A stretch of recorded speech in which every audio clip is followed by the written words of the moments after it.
Alright, who woke me up? I thought this was done. I thought we'd finished. I was retired. I was going to go to Tahiti. It's a magical place. But no, I'm stuck here again with you. Alright then, well, welcome to the Strange and Deadly Show, brought to you by Gentleman's Grindhouse Records. Those fuckers, they brought me back. On this show, we discuss films on the Section 3 list, related to the video Nasties. We pair up our films every fortnight based on a theme. We haven't been doing that so much lately, have we? Every fortnight. You can find out more information about all of our podcasts over at gentlemansgrindhouserecords.com and subscribe on iTunes or via any podcatcher you might be using. I know it's been a little empty recently, folks, but don't worry, we're back. We'll give you that information again and also tell you how you can get your feedback and comments over to us at the end of the show. Well, my goodness. I tell a little bit of a white lie there at the beginning, folks, because we certainly weren't done. We certainly hadn't gone away. This was not the end of the Strange and Deadly Show. We had a bit more of a break than we'd intended, I have to be honest. We originally intended to come back in January, but life got busy, what can we say? And here we are now in March, a couple of months after we'd intended to return to you fine folks. We missed you. We did miss you. And we got some nice messages on Twitter and generally some nice feedback as well. You know, we've heard good things from you guys and we appreciate the love. And don't you worry, the Strange and Deadly Show continues. It's not going away. We're going to finish our mission at the very least. Now, my name, of course, is Christopher Clayton, the one you all love to hate. And don't worry, I love to hate myself as well. And I'm joined by a man who is, or I'd like to think the ultimate man, the alpha male, who joins me here on the Strange and Deadly Show. This is Tom Elliott, and thank you for that introduction, Chris. Well, you're very welcome, sir. You are very welcome indeed. Let's be honest, it's all true, isn't it? Yeah, well, most of it, yeah. Yeah. Well, okay. Be humble. Be humble. Don't be like me. I said most of it, not all of it. God's sake, he hasn't changed a bit, has he? He hasn't changed a bit in 3 months. Tom, where the devil have you been? We planned our Christmas break, didn't we? We always said we would let it take as long as it would take, but then, you know, a few work things crept in on my side. It was something that I needed to take care of there and then. Couldn't really wait. But now it's taken care of, so here we are. Oh yeah, the pimping business. Been hard, has it? I bet it has. It has. Well, Happy New Year, Tom. Happy New Year to you. Here we are in early March now, and we've missed doing the show, haven't we? We have, definitely. Absolutely. But that's the thing about having a break, isn't it? You know, you come back, you're refreshed, you can't wait to get back to it. So, you know, although people hopefully have missed the show, it's no bad thing. No, I don't think so at all. We're here, we're passionate, we're ready to delve back into the Section 3 list. And I hope you all remember what the Section 3 list is, because it's been a while since we've spoken about it. But yeah, here we are with another double bill. Now, Tom, you and I were talking on the last episode about going to see Star Wars The Force Awakens. And That's right. Yeah, of course, this is fairly old news now. The film was a huge blockbuster and everything, and we're not going to spend loads of time talking about it. But since we did kind of leave that on a bit of a cliffhanger as to what we might think of it, what did you think of The Force Awakens? I really loved it, to be honest. I was extremely happy with it. There's a dark side to my joy, which I will speak about in a moment. But it's actually nothing to do with the film itself. But yeah, you know what? I couldn't have been happier, really. It really was just such a joyful thing, sitting down and watching that again, because I was a Star Wars fan as a kid, and then those prequels came along, and you know, I didn't foam at the mouth and, you know, get really angry. It was more of a, like, the snuffing out of a candle flame. It was just, I loved Star Wars, and then it was gone. Yeah. And, you know, so I just walked away from it. I don't even think I watched those movies in years. And then The Force Awakens came, and it was like, bang, okay. Yeah. Now I'm into Star Wars again. Absolutely, yeah. How about you? Yeah, I feel absolutely the same way. I absolutely loved it. Now, I only went and saw it once. My girlfriend went and saw it 5 or 6 times, and you know, really enjoyed it. But I only got a chance to go and see it once, and I took my dad, actually. My dad came with me, who really was not a big Star Wars fan, but we went through the original trilogy together about a week before we went and saw the film, and he had only really he thought he had maybe seen the trilogy before. It turns out he'd only seen the first film. And right. and he got to experience The Empire Strikes Back for the first time, and he really enjoyed that, and sort of agreed with me that Return of the Jedi, well, it's still good, but it's the weakest of the original trilogy in my opinion. And so going into this, I sort of wanted to prepare him for what he might see here, because this is very much the follow-on from that original trilogy, and it pretty much ignores the prequels altogether, which I feel it should, really. And yeah, I really enjoyed it. It's got the feel of the originals. Some people tend to say that it's sort of mimicking them to some degree. Of course, it's a J.J. Abrams film, and I feel like the Star Trek films he made are very much an audition for this, I think. I thought it was great, and I can't wait to see it again. Really, it was a really good time, and it, like I say, it felt like a Star Wars movie. It felt tangible and real to some degree. It didn't feel like there were loads of actors just against a green screen, which is what a lot of the prequels felt like to me. And really, really good and well acted. And Daisy Ridley's character is, I think, pretty strong. I think there's some a good villain in there as well. I'm not going to reveal too many details, but some surprising moments in there too, I think. A couple of things I didn't see coming at all. Yeah, really, really good. And I think they've got the basis of something really strong in the future. I mean, we're going to get, a Star Wars film every year, not necessarily one, that's sort of part of the main series, if you like, but different offshoots and things like that. There's a young Han Solo film coming. And so could there be a risk of oversaturation, do you think? I guess there's always that risk, but, Marvel bring out a couple of movies a year, don't they now? Yeah. And I just absolutely eat them up. They have got to be smart about it. Let's face it, they do have to be smart about it. But I just, as of right now, I'm just open to it, you know what I mean? And, I mentioned that dark side to all this earlier on. And to be honest, what that has been some of the fan reaction to it. Because it's a tough one to talk about, really, because everyone's reasons for not liking a film or liking a film are their own, and to a degree that, it's not for anyone else to say, well, you're wrong, because it's all subjective, isn't it? But some of the reasons that people have brought out for slating it, some of the nits that they have picked, have just made me sit back and just say, really? You're going to slate it because of that? Yeah. And you know what? I don't go to the cinema that often, but if I do, I will usually, listen to the podcasts afterwards to see what other people think of the film, because I like it. Even if people disagree with me, that's fine. I enjoy hearing what people say. But some of the stuff about Star Wars, I've just been like, you're going to sabotage your own enjoyment of the film for that reason. Because that's the way I see it, you know what I mean? I don't think there's anything in that film that you could really say kills it on any level.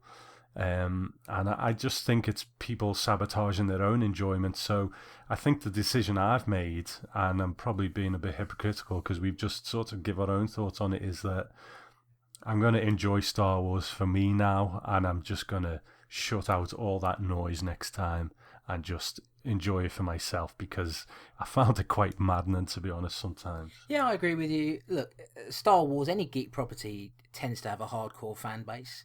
And I mean, I listened to a podcast a while ago. I think was it last year or was it early?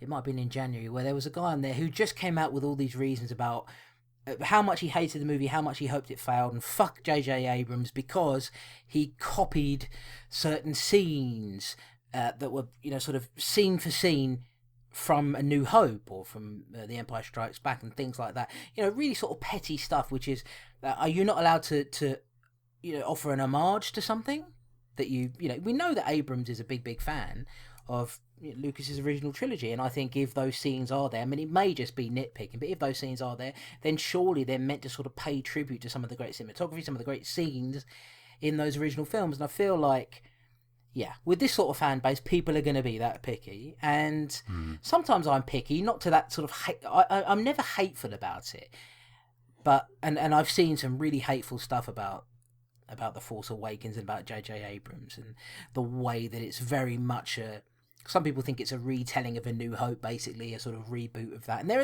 are elements of it there. There's inspirations, without a doubt. But why isn't a man allowed to pay homage to films that he really loves, while also kind of pushing it forward, really, and taking it to a new place and sort of creating this new base from which other people can build off of?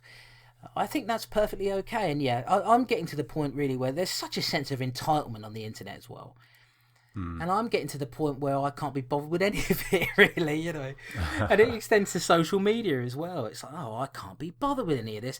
There are things on my social media, my Twitter feed or whatever, that pop up where it's just people complaining for the sake of it.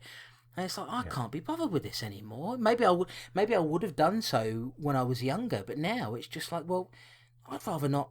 I'd rather just sort of enjoy the things I enjoy, and if internet person number 562 doesn't enjoy it, that's fine, but I don't really want to hear about it. Maybe that sounds like we're trying to sort of, put ourselves in a bubble, Tom, I don't know, but I think as you get older, you start to think, I'm not sure I can really be bothered with listening to somebody's negativity this much. I mean, on the Star Wars thing, on the one hand, yes, it was derivative of A New Hope, but I just feel it had to reset things a bit after the prequels to really remind us what we loved about Star Wars. Yeah. And if that was all they had, then yeah, maybe we would have a problem. But you've got Daisy Ridley, who is great. John Boyega was great. Yeah. That other guy who was it, Poe Dameron, the character? Yeah, Oscar Isaac, yeah. Yeah, and I think he'll come back and play a bigger part. But, and it might sound hypocritical for us to say that because we did have an incident in the past where someone was, called us out for being negative about stuff. The way I see it is this, we all have a decision to make. If someone wants to be negative about Star Wars The Force Awakens, then that's fine, that's their right. I'm not going to go to them and say you shouldn't be negative about it. I'm just going to say, well, that's fine, but I'm not really going to consume that anymore. I'm just going to enjoy it for myself because I don't really need that. Yeah, I agree with you. Fuck 'em, Tom. Fuck 'em all. Strange and deadly boys for life. Yeah. Anyway, Tom, we've rambled on for a while, haven't we? We're putting this off, aren't we? I think that's what it is. But why don't we get to... Well, we've been away for a while, so I think that's okay. Why don't we get to our double bill anyway? Tell us all about it, Tom.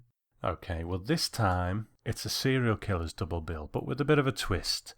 It's got a bit of an eye fetish theme. Now, eyes are quite an easy source of disgust because, poke your finger near to someone's eye, they usually get a bit, and Fulci used to play on the old eye thing quite a bit. So, it's a thing. It's a thing. So these two are about serial killers who like to take people's eyes out. Mm-hmm. Aye, Captain. There you go. And it's two films called The Blue Eyes of the Broken Doll and Headless Eyes. So, yes, quite an interesting little double bill, this one. Yeah, I've got a bit of an eye phobia, actually, which I'd never really said before. But like, for example, I wear glasses. I can't put contacts in at all. I don't. I get very fearful of having to even touch my eye. Whenever it's an eye thing, if it's eye or teeth, that's always it's eyes and teeth that tend to be the ones that freak me out a bit when I see them in film. So this was, it wasn't too bad, but I do get a bit fearful of that. What say you?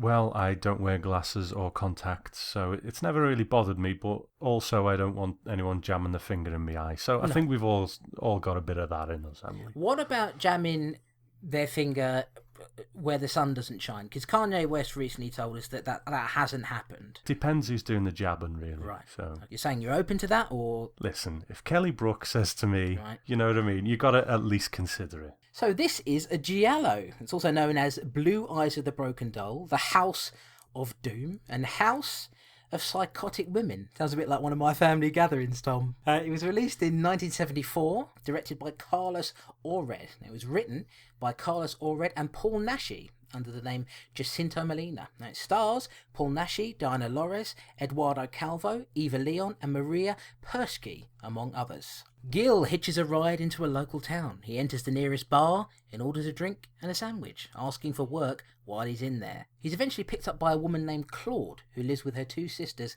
in an old mansion. He immediately notices that one of her arms is badly damaged and she has her hand wrapped up. She arrives at the mansion with Gil, and he meets the other sisters, Yvette, the invalid, and Nicole, a sultry woman who constantly makes eyes at Gil. He's invited to stay on the condition he helps around the house, and he's offered good pay to do so. Yvette is being treated by a local doctor, Felipe, who believes that she can walk but is psychologically damaged from an accident she had years prior, and from the heartbreak of losing her husband to another woman. Felipe hires a nurse to come in to help look after Yvette, but he's surprised when a different woman turns up.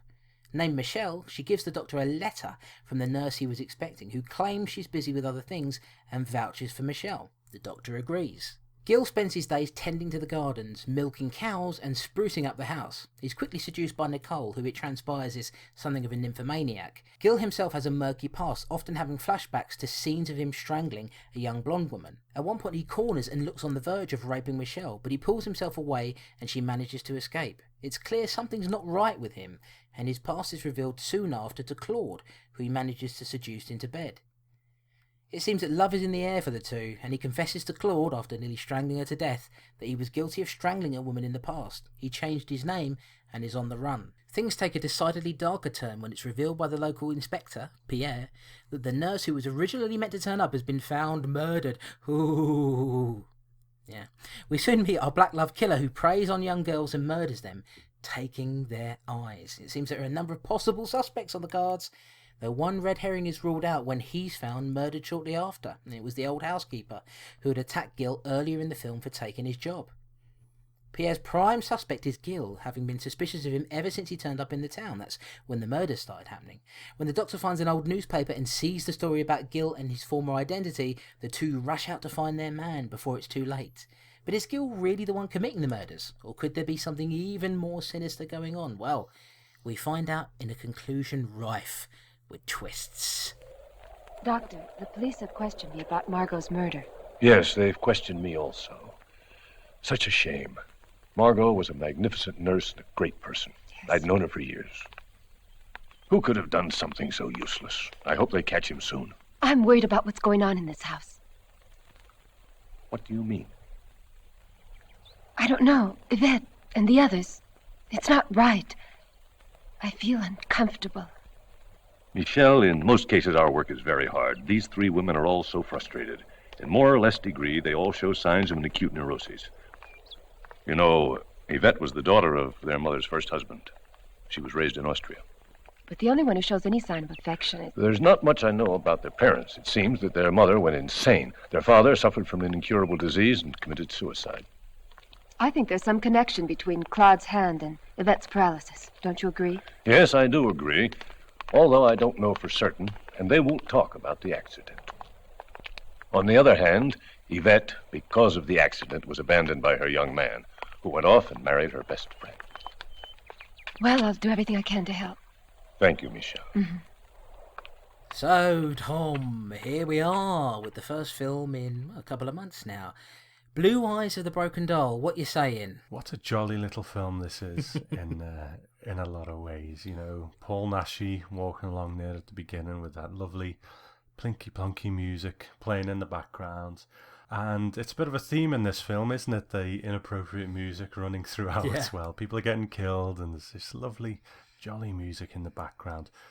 But I do think it's quite a fun movie. It's not... I don't know whether they meant it to be grueling or not, but it isn't. But I found it to be rather pleasant in a fun kind of way, you know. The characters were all a bit quirky and a bit interesting. The dialogue was a bit odd. We had Paul Naschy there. Now, I know he's a bit of a cult figure, Paul Naschy, you know. He's Spain's answer to, I don't know... Lon Chaney Jr., probably. Yeah, someone along those lines, you know. He's played Dracula, he's played... Frankenstein's monster, he's played the Wolfman. So, you know, bit of Christopher Lee in there as well. He played Frankenstein's monster and Dracula. Bela Lugosi played, Dracula and Frankenstein's monster as well. But you're right, Lon Chaney Jr. is probably the best fit. But I don't really know him that well, to be honest. I've not knowingly seen any of his films before, and he does have a certain something about him. But we'll get into that later on. But overall, it was a pretty bonkers plot. But it's a Spanish giallo. So that's par for the course, really. I found it quite an enjoyable experience. Very rich colour palette on the thing. This jolly music going throughout, and these bonkers characters. It was quite a bit of fun. What about you? Yeah, I have to agree. I thought this was a decent giallo. Nothing great. I think it lacks style, which is, I mean, it's you can't really sit there and compare this to Bava or Argento, sort of the masters of this particular subgenre of horror, if you like. But I think that it's respectably decent in a lot of ways, and like you say, it is bonkers. I think it takes too long to get going. That is, for me, that is one of the problems. It's 45 minutes until we get an on-screen death, and yes, they're setting up, but I tend to like it in a giallo when we get a death immediately.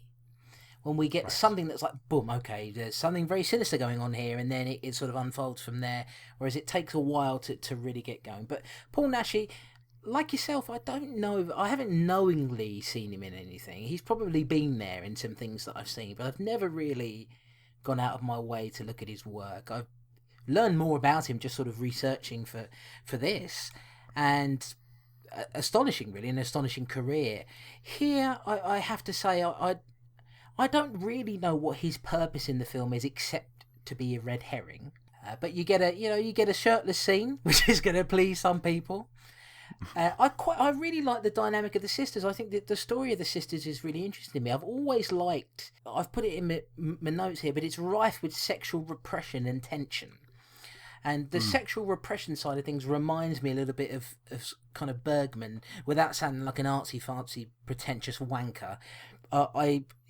It reminded me a little bit of that, of the idea of these, and it's clear that at least two of the girls, Nicole and Claude, they're pent up. Claude in particular, they're pent up. They're wanting to let loose, and this man comes in, and Claude is a tougher nut to crack, but eventually it happens, and I feel like that's what the bulk of this film is, or certainly the early part of it, I would say, is really about the sexual tension there between this man, Gil, and these sisters. And I have to say, I mean, some of our feedback says that they kind of guess what would happen. I think I had an idea of what was going to happen. We're going to get into the plot as we go along.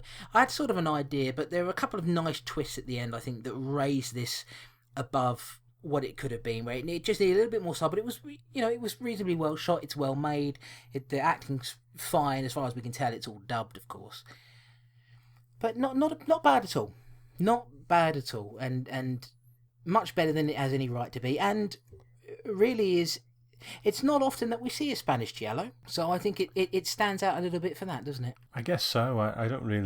I'm no expert on Spanish movies, so I don't know whether many of them exist at all. It's certainly the first one that I've seen, I think. We've probably seen one on the list before, haven't we? And I've just made a fool of myself. But I mean, unless you're counting Pieces as a giallo, I don't know if it would be. It's more of a slasher film, I think. But you mentioned the sisters, and I think that is the main strength of it for me as well. This house with the sisters in it, 3 sisters, very different, but all slightly bonkers in their own way. They've all got their own little issues going on. One's an nymphomaniac, one's got this deformity on her hand, and she wears this prosthetic, and she's very stern and stuff like that. And then you've got the bedridden one in the wheelchair. So yeah, that's the setup really. And then you've got Paul Naschy coming in. He reminded me of Newman from The Aftermath. with a bit more charisma, when he's chopping wood there, sucking his gut in, probably thinks a bit more of himself than he actually is, I think. But he did have a certain charm about him, I guess. I mean, this Paul Naschy thing, I've heard his name a lot. He does seem to be a bit of a legend. His filmography is massively long.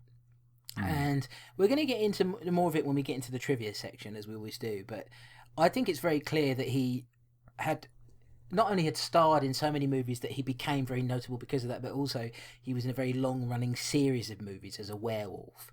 And I think that's what really gave him. He just became somebody who was very associated with that kind of horror, where it was it was B-grade stuff, but he became one of the most notable figures in it, I suppose. In the same way that we might think of Christopher Lee or Peter Cushing. And so I think that's why he has that sort of legend. And he's a very distinctive looking guy, isn't he? He's not. You wouldn't have immediately thought, oh yeah, this is sort of leading guy material. But not only was he a very distinctive looking actor, he was creatively involved in a lot of the projects he starred in. And of course, he co-wrote this film. His real name is Jacinto Molina Alvarez, and Paul Naschy was a stage name. And so I've got to give him credit for the fact that I don't think it's a particularly great part that he's playing. And as far as it's not even that it's badly written or anything. It's just that he doesn't really have a lot to do. He's there mainly to be a suspect here for the murders that are happening.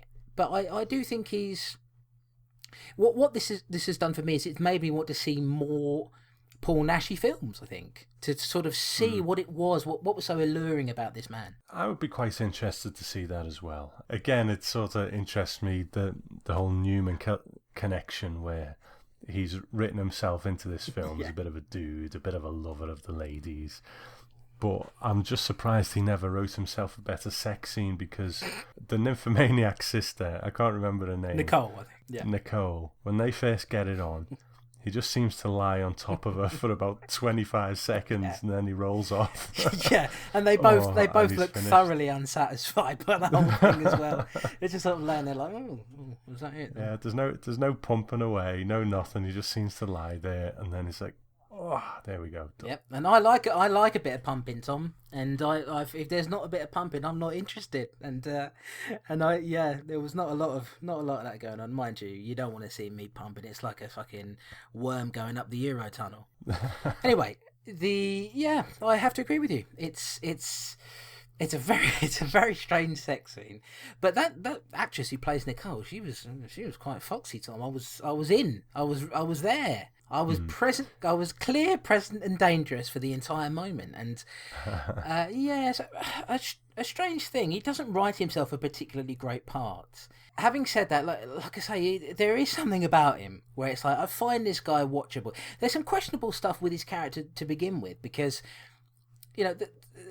Claude invites him into the house. Of course, she picks him up. He's sort of walking down the road, and she picks him up and invites him to come and take the job there at the house, and he's supposed to look after the garden and just help out, and they're going to pay him for doing that. But they put an enormous amount of trust in this stranger, an enormous amount.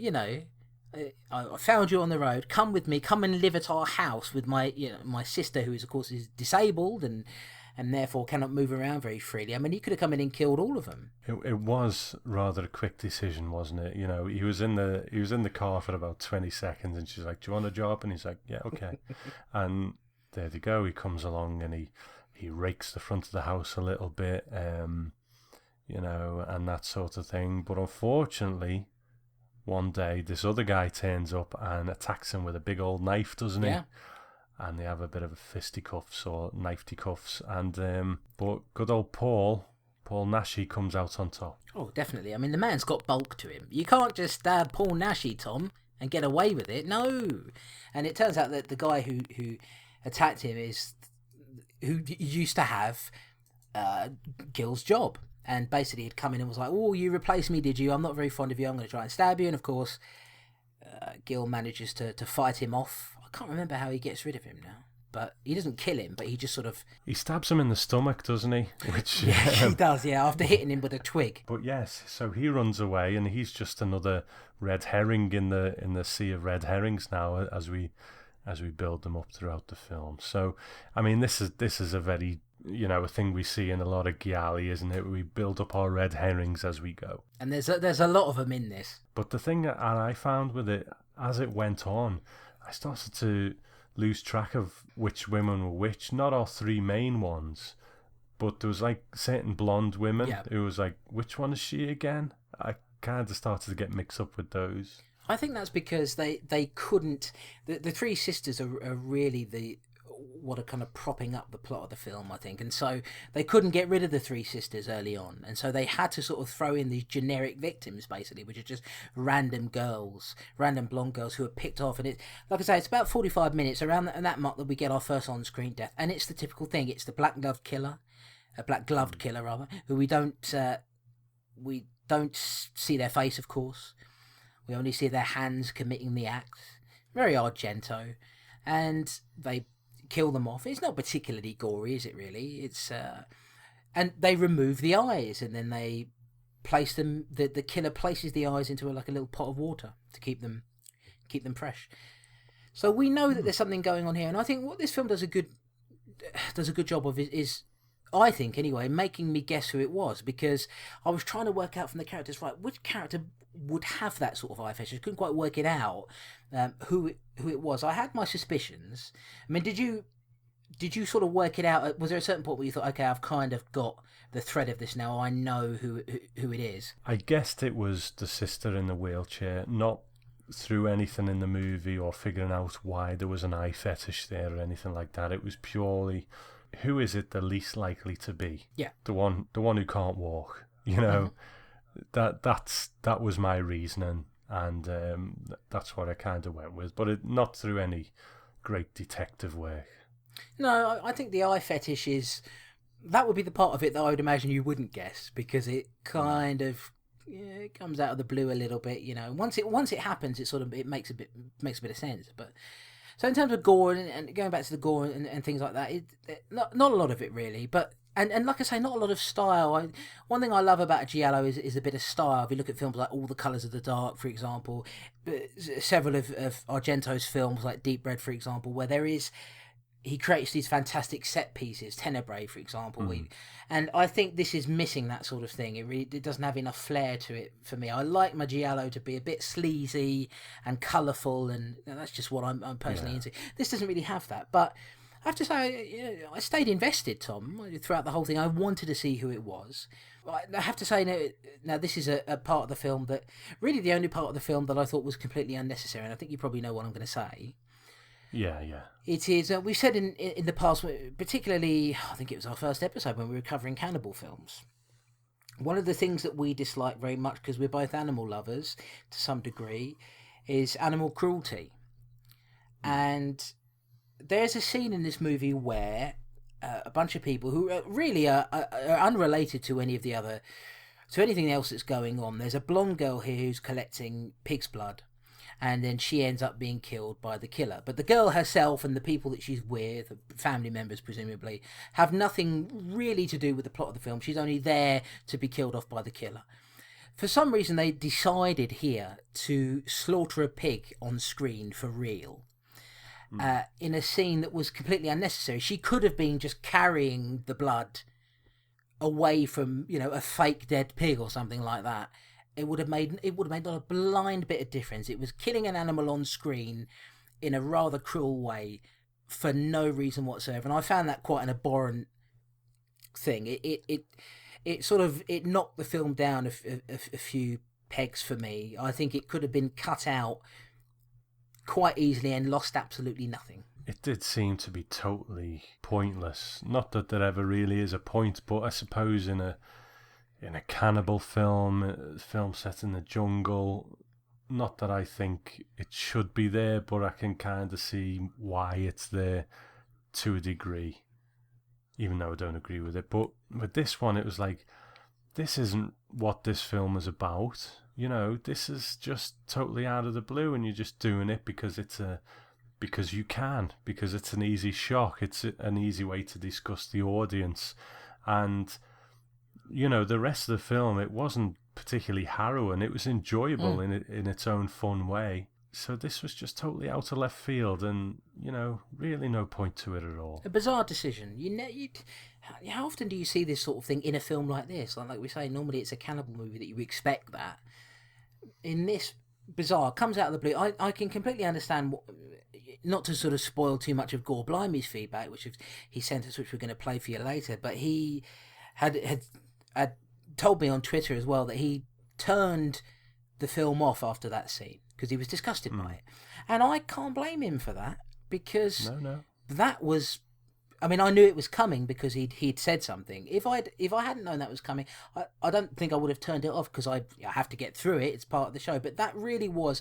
it's a tremendous flaw in this movie. And it's quite clear that this scene is the only reason this film was on the Section 3 list in the first place, I think. Who's to guess about that list? It doesn't seem to have been put together with any rhyme or reason at all. Same as this podcast. But Hey! No, they're messing. But yeah, what a bizarre choice. But I guess we'll have to sort of pass that by. And you mentioned before we were speaking about the stabbing scene, and I've got to bring this up because there's this scene afterwards, and it sort of ties into this thing of Gil as this major dude after he's been slashed with a knife and he stabs the other guy in the gut, and he comes back in and the sisters are patching him up, and he's just sitting there and the three sisters are there and he's bleeding and he's just sitting there kind of like because they're all so close to him, and then they're a bit like while he's bleeding and stuff like that, and it's just totally, what are you doing? But that's Paul Naschy writing in the script. Look, women got to be into me, okay? This is my film, this is my script, and he's been stabbed, and most of us, I imagine, if we got stabbed, we'd probably be pretty preoccupied with that and with the pain of that. But he's like looking down Nicole's blouse and everything, isn't he? Like, oh, you're gonna look after me, aren't you? Yeah, it's a strange thing. And basically, like I had a feeling that Gil was going to end up working his way through all three sisters, because first of all, Nicole's been making eyes at him from the beginning. She's clearly a nymphomaniac because she has something going on with the doctor later on that we discover. We don't actually see that happen, so I'm not sure if it did, but she basically wants any man she can get, and Gil is, well, he's there, he's living at the place, so that's done. But then we have Claude, and Gil takes a notice in Claude, who is, like we say, she's the one who's quite repressed, and she's got this, her arm's been damaged in an accident and everything, and her hand is quite badly deformed, and she's very self-conscious of that, as of course many people would. I've got a deformed left foot, folks, and I get quite self-conscious about it. But I'm not, at the same time, I'm not going to get into bed with Paul Naschy, but she does, and he manages to seduce her into having sex, and it's sort of, the repression and all the rest of it. She falls in love with him very quickly, I have to say, because he's not a talkative man, is he? He doesn't say that much, really. He's not a talkative man. He's not exactly George Clooney. No. He's very quick in the sack. Yeah. He doesn't have a lot going for him, to be honest. And he looks incredibly unsatisfied after the act has been committed as well. There was one interesting bit in there which never got picked up on, which was that when he was sort of kissing her neck and stuff, Claude, she looks over into the corner of the room and there's a pair of muddy boots there. And she looks at them like, oh, so this is a bit suspicious, but it's never brought up again. Yeah, I did wonder about that bit. Is she just like, don't you bring your muddy boots into my house, or is it supposed to mean something? I wasn't quite sure. I don't know whether it was supposed to be like, oh, has he been out there stalking women or whatever? Because he's supposed to be the main suspect, isn't he? Eagle-eye viewers, those of us who watch Gialli on a regular basis, we know that there's something else going on. And before we get to the sort of the conclusion, everything like that, I mean, let's talk about the music a little bit. You mentioned it at the beginning there in your overview, but I quite enjoyed it, even though it's very ill-fitting, isn't it, for a giallo, for a horror film in general. I would say it's quite jazzy and peppy and a little bit TV movie, I would say. Yeah, I'm trying to remember exactly what it was, but all I've got is really an impression of what it is in my mind. Sometimes it reminded me of, do you remember those old Confessions of a Window Cleaner and stuff like that? Yes. Those British sex comedies, which weren't hardcore, but it was all like, ooh, a window cleaner climbing up a ladder and seeing a topless woman in the window, and she's like, ooh, what are you doing? And it's all like, sort of reminded me of that. Maybe that should be those should be the films that we cover after we're done with the Section 3 list, Confessions of, there was quite a few of them, I think, back in the day. Confessions of this, Confessions of that. And it was all these, softcore sex comedies with some cheeky chappy working his way through a load of women. So I suppose in a way it does fit, doesn't it? Oh yeah, and he would always come in like, all right, love, I'll just come in and clean your windows. And then he would, she'd be in there like all sultry and everything in her bra. And I'm not going to lie to you, Tom, I used to videotape quite a few of those films. I was a dirty boy. And I wanted to see them. And And yeah, so brilliant, a brilliant memory of, and true, very true. There are just a couple of moments where the score, it turns a little bit more sinister, but for the most part, it's quite bouncy, really, and different to what you would get in a giallo. Not going to rival Goblin anytime soon, but quite interesting. So let's get to. I mean, is there anything else you want to cover before we get to the conclusion, Tom? No, mate. I think we've been round the houses in a very all over the place kind of way, but it's an all over the place kind of film, so that's fine. So let's get to the conclusion. It is, yeah, as is the case with most gialli, really. So it's going to get bonkers, guys. It's going to get bonkers.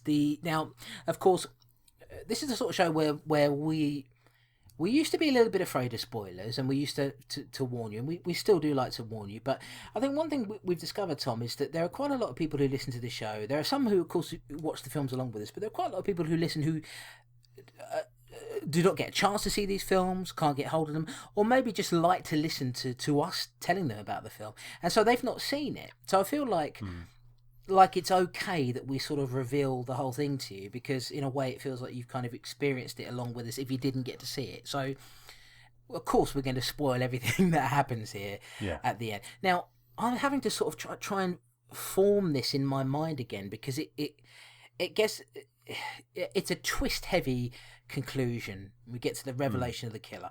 Now, so it turns out that, of course, like Tom said, Tom's suspicions prove to be true. Yvette, who is the girl who's been in the wheelchair all this time, we learned from the doctor early on that she actually can walk. There's nothing wrong with her legs, but there's something going on in her brain. She's sort of mentally blocked herself from being able to do that.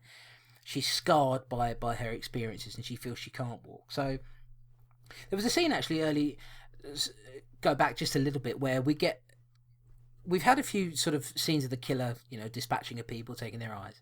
And there's one point where Yvette comes to the top of a flight of stairs in the house. And there's this dark and shadowy figure going up the stairs. And we're wondering, is this it? Is this going to be the killer? Because for a while I was thinking, yes, well, it must be Yvette. It seemed like, because I'm the sort of person who, the moment I'm watching a giallo, I'm like, oh, it's you. No. Oh, it's you. I'm always trying to think outside the box as well. And and she tries to get out of the wheelchair and ends up falling over onto the ground and knocking herself out. And it turns out that that's Gil. And then the door goes, and he answers the door, and it's Claude there. And it's quite a strange moment, because he's like, oh, Yvette fell out of the wheelchair. She must have been frightening me standing in the dark. Yes, because you walked up the stairs like Michael Myers, didn't say anything, and just stood there and said nothing and allowed her to fall out of the wheelchair. It's quite an odd moment.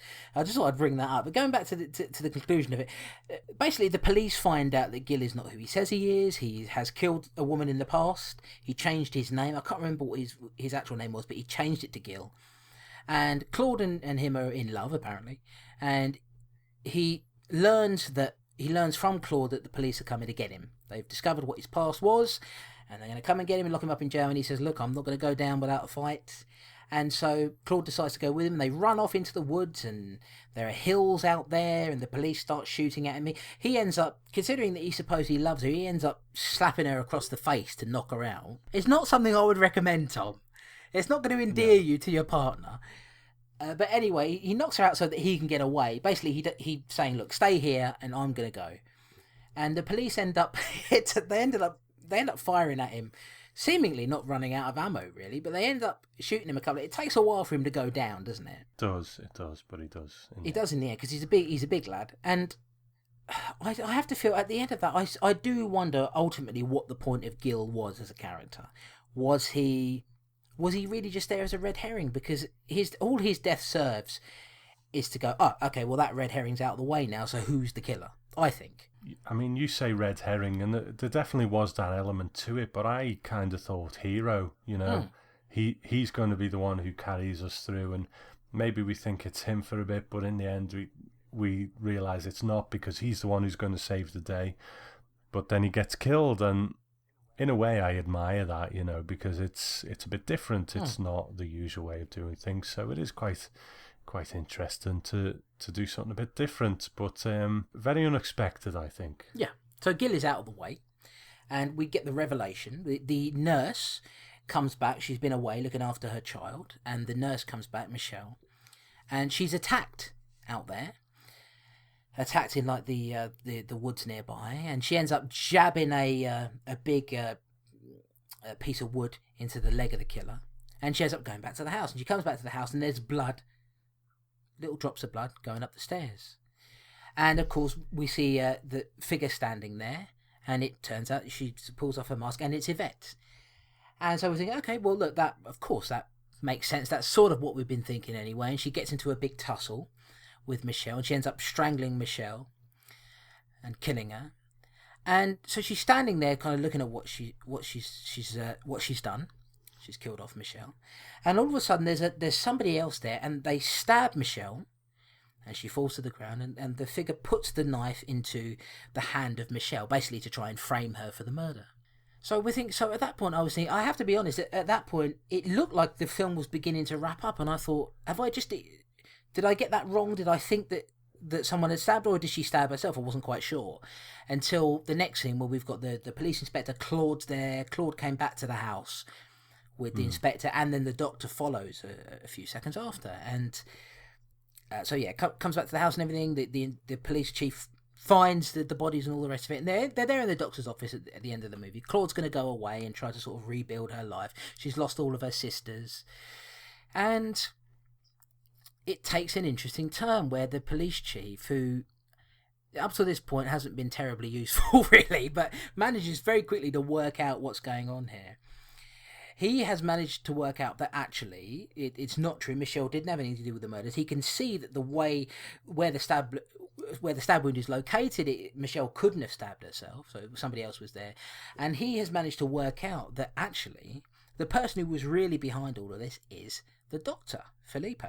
And what he's been doing is, of course, he's been helping to look after Yvette. He's been hypnotising her, making her commit these murders for him. Now, Yvette had a motive, which was that she had lost her husband to another woman, and so the eyes are sort of, it's sort of a strange thing, but she's sort of got this, or we presume that she has this sort of fetish where she has to cut out the eyes of the woman. She keeps thinking that every victim she has is that same woman. You know, it's a bizarre sort of psychosis that she has. But actually, this information is implanted in the head of Yvette by the doctor. As it turns out, the doctor had a daughter who was, who I'm trying to work this out in my own head now. Yeah, the doctor had a daughter who was worked on by the nurse who was originally supposed to turn up at the house to look after Yvette, not Michelle, the first nurse, who wrote a letter to the doctor. This nurse worked on his daughter and ended up, for whatever reason, messing up the procedure somehow, and the woman lost her eyes. And his daughter is dead and has no eyes. And the doctor, when we get that scene early on where the other nurse comes in, Michelle, the doctor receives a letter and he looks at the letter and he's reading that, and he never shows the letter to anybody else. But it turns out that nurse had deep concerns about the doctor, felt that he was a bad guy, said a lot of bad things about him, so he kept that letter away. He has that nurse killed, and he hypnotises Yvette into committing the murders for him, taking the eyes, and then right at the end, I think it's actually quite a grisly ending to the whole thing, and quite good, I thought, which is that he's got this little secret area out the back there, where he goes in and he's got this whole room set up and decorated. It looks lavish in there, and there's the body of his dead daughter there, and she's eyeless. And it turns out that, he hypnotised Yvette. She's been killing the girls, taking the eyes for him, and then he's been, I guess, trying to find the perfect pair of eyes for her. And it's quite nasty, actually, because there's sort of one eye socket there that, of course, there's nothing in there except maggots, and it sort of freaked me out a little, made me feel a bit queasy. Quite an interesting ending, I thought, and there's a good double twist there at the end, particularly the one with the doctor. I didn't see the doctor coming, I have to say. I didn't see the doctor coming. After we found it was Yvette, but there was someone else involved, I thought, well, it could only probably be the doctor, because he's the least likely. It's always a case of going for the least likely in these films. But you're right, that final scene with the daughter and the thing, and probably the most artful and impactful shot in the film is when the doctor turns away and we've got this wide shot of the room, and he's sort of got his head bowed a bit, and there's music playing in the background. I can't remember what the music was, but where it sort of starts to actually get a bit artistic. So good ending, I guess, to a funny old film. Quite enjoyed it though. Yeah, I thought it was a respectable giallo, decent, not great, but certainly a cut above what I thought it was going to be. But that pig scene, you lost a few points to me there, boys. I have to say, I really thought that was incredibly unnecessary. In what is otherwise, if you cut that out, I think it's one of those things where I wish there was a cut of the film that existed with just that part taken out, because then I think it would be, it's fine. It's fine. It's totally fine. It doesn't do anything except for, like you say, that I think that ending part is probably the most stylish and the most sort of the most interesting camera work there of any other part in the film, really, and a couple of decent bits and some no set pieces. This is the thing about when we talk about Argento, for example, great set pieces. The build up to the murders is often fantastic. Is art in its own way. This not so much. It doesn't have that, but it's a good central story, and Paul Naschy there in like I say, doesn't do a lot, but a distinctive looking guy. I think this is quite okay, and I think it's, like I say, just a shame that the film is tarred a bit, I think, by that one scene of animal cruelty. It doesn't need to be there, but otherwise, yeah, I quite liked it, Tom. I don't know if I would go out of my way to buy this one, but it's okay. It's all right. Yeah, in a world where there's so much choice now, I don't think I'd watch it again, to be honest. But for what it was, and at the time, I enjoyed it quite a bit. It was all right, and that's fine. Yeah, I think in a world where there are so many gialli, so many of them, this is one of the more decent ones, I think.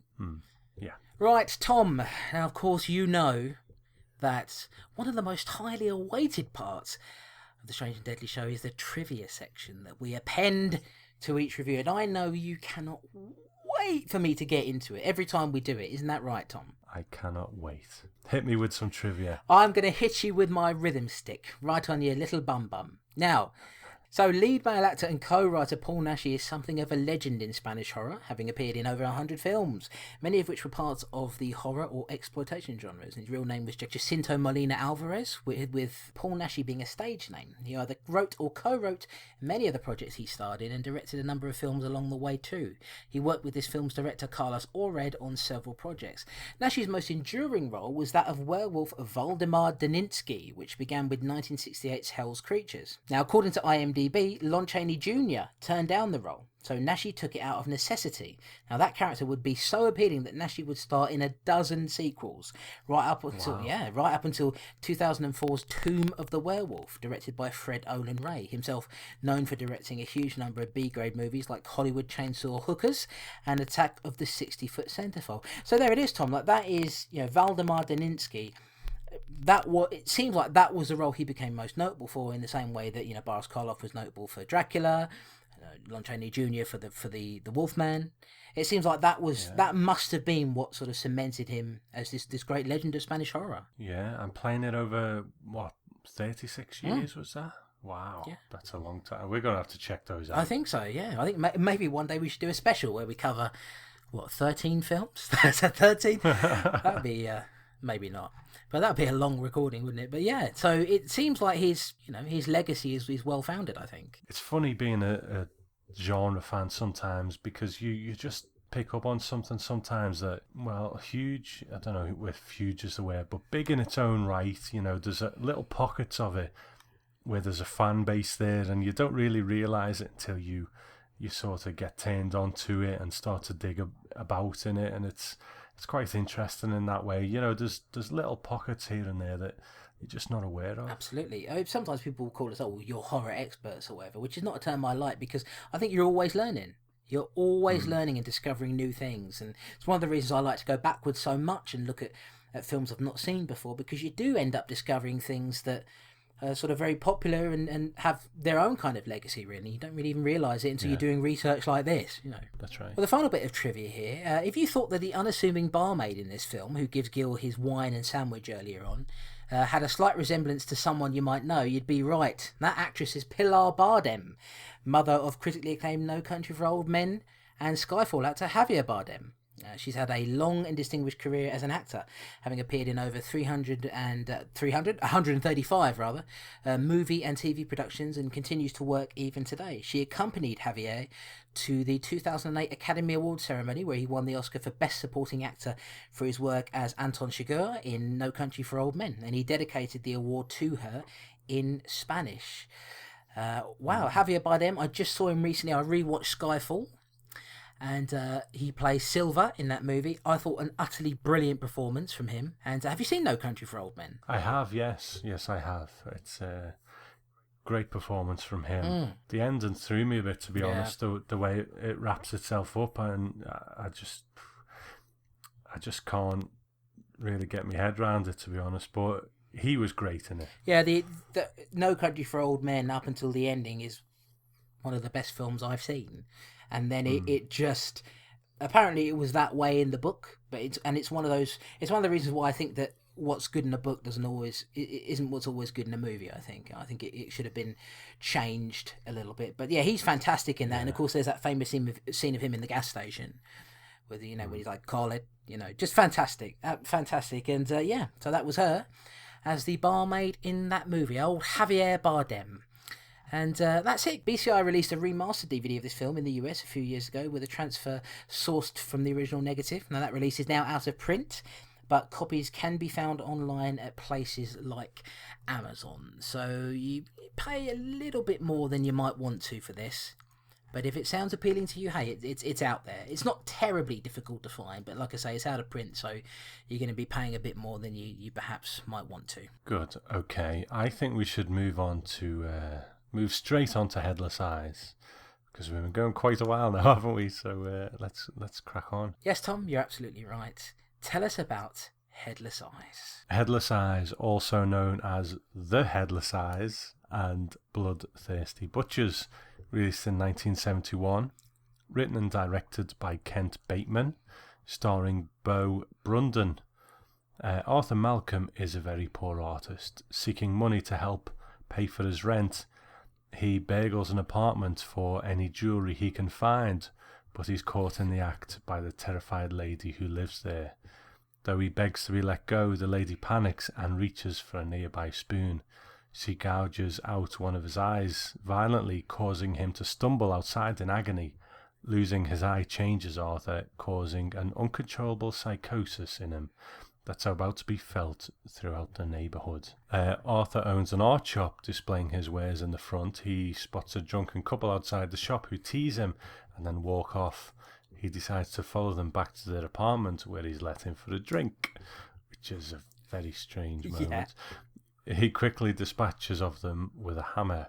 It seems things aren't right with Arthur as we discover that there's a serial killer on the loose who's been killing women and taking their eyes with a spoon. Yes, it seems that having his eye gouged out has made Arthur mad, forcing him to carry out sadistic killings and taking the eyes so that they may form part of his grisly art exhibition. His former lover visits the shop out of the blue to see him, convinced that he can be saved. Though he tries to be reasonable, his psychosis kicks in again, and he begins ranting and raving. She leaves him, finally seeing sense, and Arthur continues to stalk girls.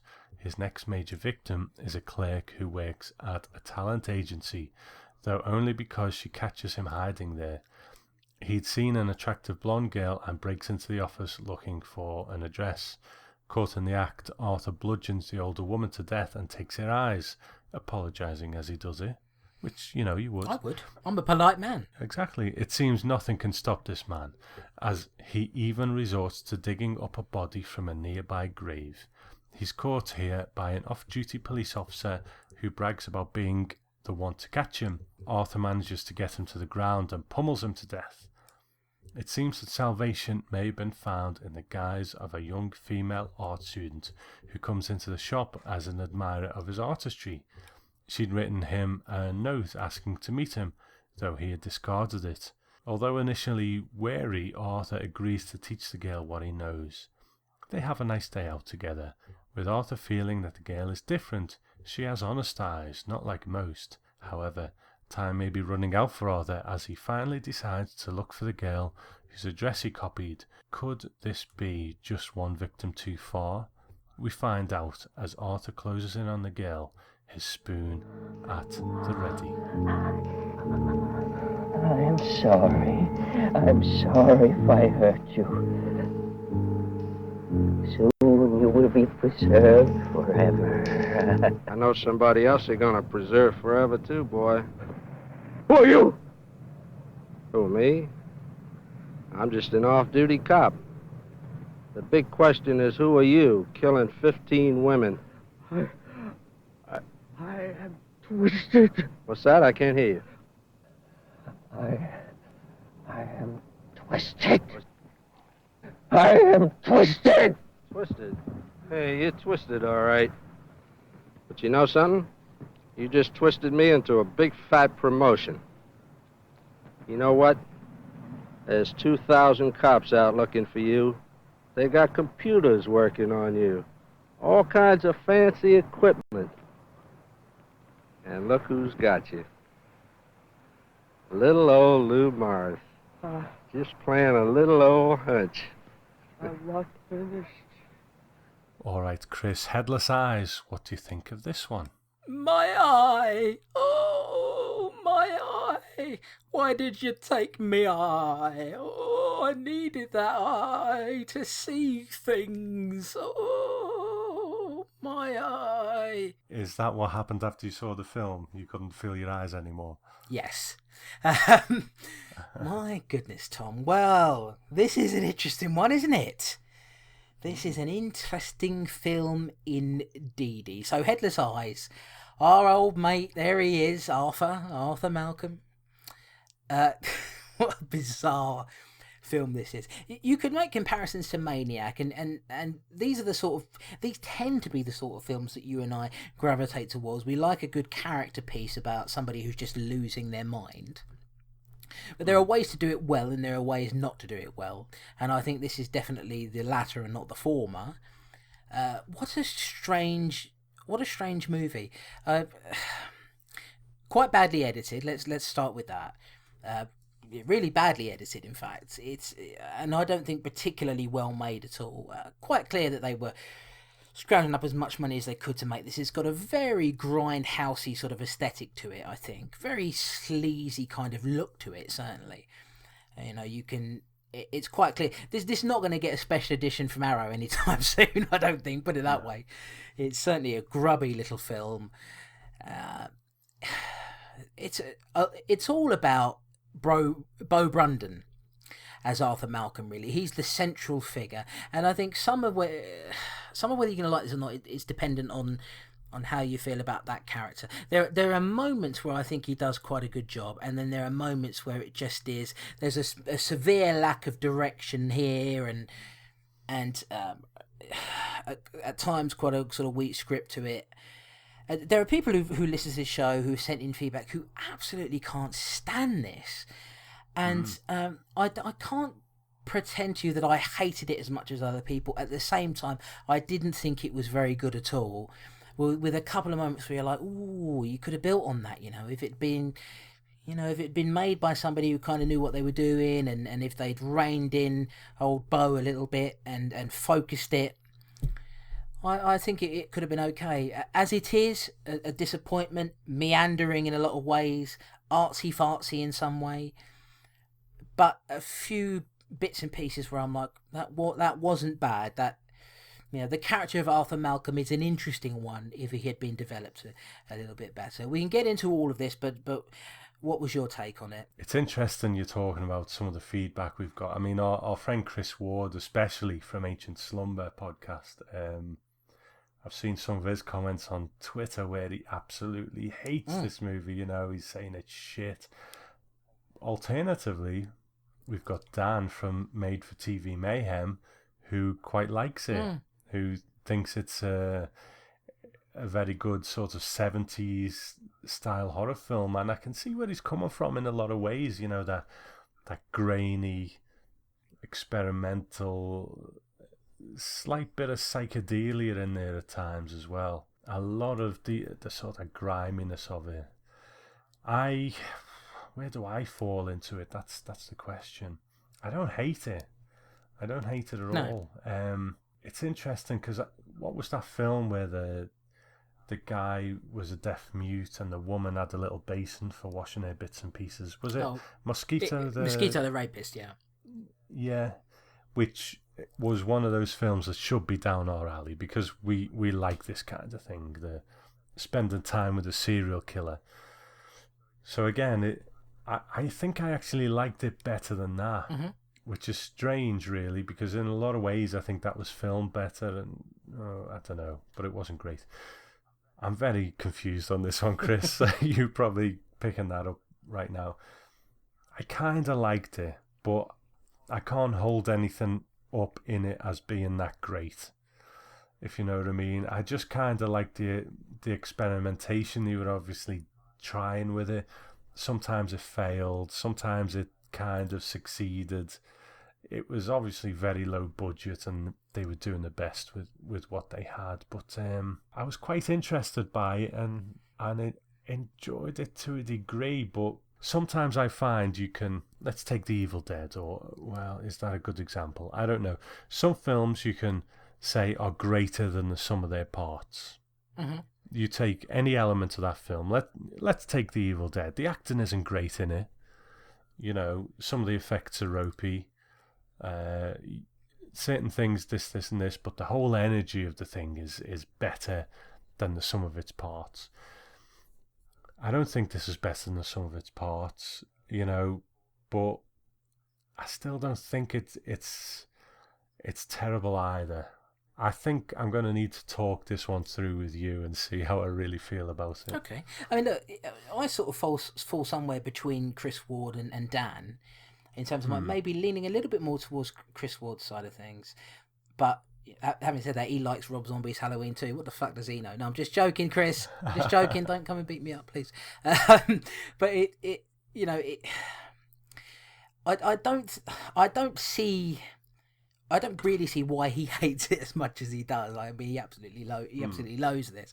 I don't know if I quite see where he's coming from on that side of things. At the same time, I think because there's an air of pretentiousness to it, I think, in the way that it's shot. It reminds me a little bit of The Driller Killer, which was the Abel Ferrara film, which I think is I don't really like Driller Killer that much, to be honest, but I think it's better than this. But it tries to do the same thing, where it has that sort of, it's very grimy and grindhousey, but it also has that sort of arty, pretentious kind of thing to it, where you can tell Abel Ferrara was probably taking a lot of drugs and putting this together. And I don't know if that's the case here, but I feel like it's trying for that certain kind of thing. There's one shot in the movie where the character of Arthur Malcolm is just kind of roaming down this street, just sort of kind of out of his mind, really, and that reminded me a bit of that. I think the problem for me is that if you start at the very beginning of it, it's a scene that everybody points out as probably being the most infamous one, which is that Arthur Malcolm, of course, has broken into this house. He doesn't seem at this point like a terrible guy. I mean, yes, he's come in to of course, to burgle the house and to take the jewellery, but he gets caught in the act by this woman, and he's kind of begging to her, please, let me go, even though he's the one who's got hold of her, which doesn't quite make any sense, And then, of course, she gouges his eye out with a spoon. And we then get this scene, which I was making fun of when Tom asked me what I thought of the movie, which is that he says, "My eye, oh, my eye." And they loop that piece of dialogue about 6 or 7 times, don't they? Yeah. So that's sloppy from the very beginning. It's like, if you're trying to make an impression, repeating the same bit over and over again is it's going to make your film look bad, guys. You probably don't want to do that. So we immediately get and I think that's one of the problems with this, is I found it to be quite sloppy in a lot of places. Now, there's a scene, Tommy, in the shop where his sort of ex-girlfriend, I guess, comes in, and she's asking him, I presume it's been some time since he had his eye gouged out. He's now got an eye patch on, of course, and he has clearly been disturbed by that, having lost his eye. Now, I don't. The film never sort of explains to us if he had anything wrong with him, prior to that, if he had anything that was psychologically wrong with him. But clearly, whatever's happened since then has damaged him to some degree. And she's sort of trying to convince him, look, you can get over this. You can be okay. And I thought that the acting from Bo Brundon, who is, as we're going to find out, is an accomplished actor to some degree. I thought the acting in that scene was quite decent, and he delivered his lines well. But he does, I mean, he's hamming it up, isn't he, for all it's worth? I wonder whether it's the writing that lets him down or not. I don't know, because he's quite an accomplished actor, and he goes on to many things. But I find a measure of these films is how interesting is it to watch your maniac or killer or psycho between the kills. Kills are one thing, but it's how interesting is it to watch them between the kills. And I think that's what really makes the difference, and where this maybe loses points. Yes. Because I just don't find him as magnetic as Harry, is it, in Christmas Evil? It's been a while since I watched that one now. Or Frank in Maniac. I just don't feel like he's got that magnetism, but sometimes he's got a bit of something, just not enough of it. Yeah, I think that scene that I pointed out is really the only one, and apart from that, I found a lot of it to be very meandering. It's just him walking around looking at people, and not a lot of... It's funny because in that scene in the art shop there, where he goes on a big rant, and the psychosis is kicking in, and he reminded me a bit of... There's a character in The Fast Show, which is a British comedy. There's a character in the Fast... Did you see The Fast Show? Yeah, so you probably know what I'm going to talk about. There's a character in The Fast Show who is a painter, and he sits outside with his wife looking at views, and he'll be painting something, and all of a sudden something will trigger off a weird psychosis, and he'll suddenly start painting brush strokes, like mad aggressive brush strokes, and going, the sky black and he reminded me a bit of him. And I had a little bit of a giggle to myself in those scenes. I just think that I just think the pacing of it, some of these scenes go on far too long of him stalking people. I think that there are times when his acting really kind of comes together, but there are also times where he's too hammy and he's really overplaying it. And I think a lot of that is just direction, really, and not knowing how to sort of contain somebody and help them focus, I think if someone like Bill Lustig had gotten hold of him, and of course I say that partly because of my love for Maniac, but I think if someone like Bill Lustig had gotten hold of him, I think he could have sort of kind of pared some of this down, really, and tightened it, and because it's not a super long film. I think it's about 90 minutes long, but to me it felt quite long. Yeah. So yeah. I think that was, but I think one of the key issues is exactly what you said, which is that the scenes in between the murders, which of themselves I don't think are particularly great, but because he always goes into one, doesn't he, Arthur? As soon as he's found a girl, and he's like, I'm going to take you. I'm going to take your eyes. I'm going to take your eyes. I'm sorry. I wish I didn't have to hurt you, or whatever. Of course, he's taking their eyes with a spoon. With Miss Spoon, it just is. It's all over the place. It's all over the place, and it's madness, and it's a bit too arty at times. And I can see what they're trying to do, but I don't think they quite nailed it. I can't pretend to you that I liked it, but I definitely didn't hate it. I think there are good bits to it, I think. Particularly with, like we said, we go back to Bo Brundon. I think, like many of these films, you've got to have a believable actor who can portray that sort of madness. And even the character, what was the film, The Love Butcher? Was it The Love Butcher with Caleb and all that? And I think that was done better. Even though it's rough around the edges, this is much rougher, I would say. A disappointing attempt, but there is something there. It is very much, in a way, a proto-maniac, because, I mean, you could say it's true of any of these films where a killer stalks a woman, but there's particularly some things in it. I mean, the scene near the end where he stalks the blonde woman was very reminiscent of the station scene in Maniac, just the length of it and the distance kind of thing. There's also this young artist who tries to latch onto him and be taught by him, which is such a pointless part of the film, because I think the point of these kind of things where our killer or maniac makes a connection with a real person, a real properly functioning person, like Joe Spinell does with Caroline Munro in Maniac. The whole point of that is to say, it adds a bit of suspense. Oh, is he going to is this going to be his redemption? Yeah. Is this going to be where he kind of starts to heal himself, get himself back together, and I think, oh, fucking hell, I shouldn't have killed all them people. Is that what is going to happen? And that's what I think the point of that is. But in this one, he goes out, they have a nice little day out, and then he leaves, and we never see it again. And there's no sort of resolution to any of that. There's no angst. There's no turmoil within him that he's found this woman who actually... do I really want to kill all these people anymore? Yeah. Or, there's none of that. No. She just goes and she's gone. He's never conflicted about it, is he?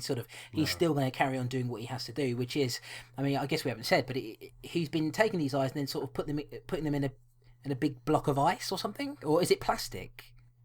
I think it's a plastic mould, isn't it, of some kind? I think ice comes into it at some points in the films, but yeah, there are plastic ones as well. Yeah, and he sort of got them on the shelves there in the art shop, and she, for some reason, this art student finds that quite interesting.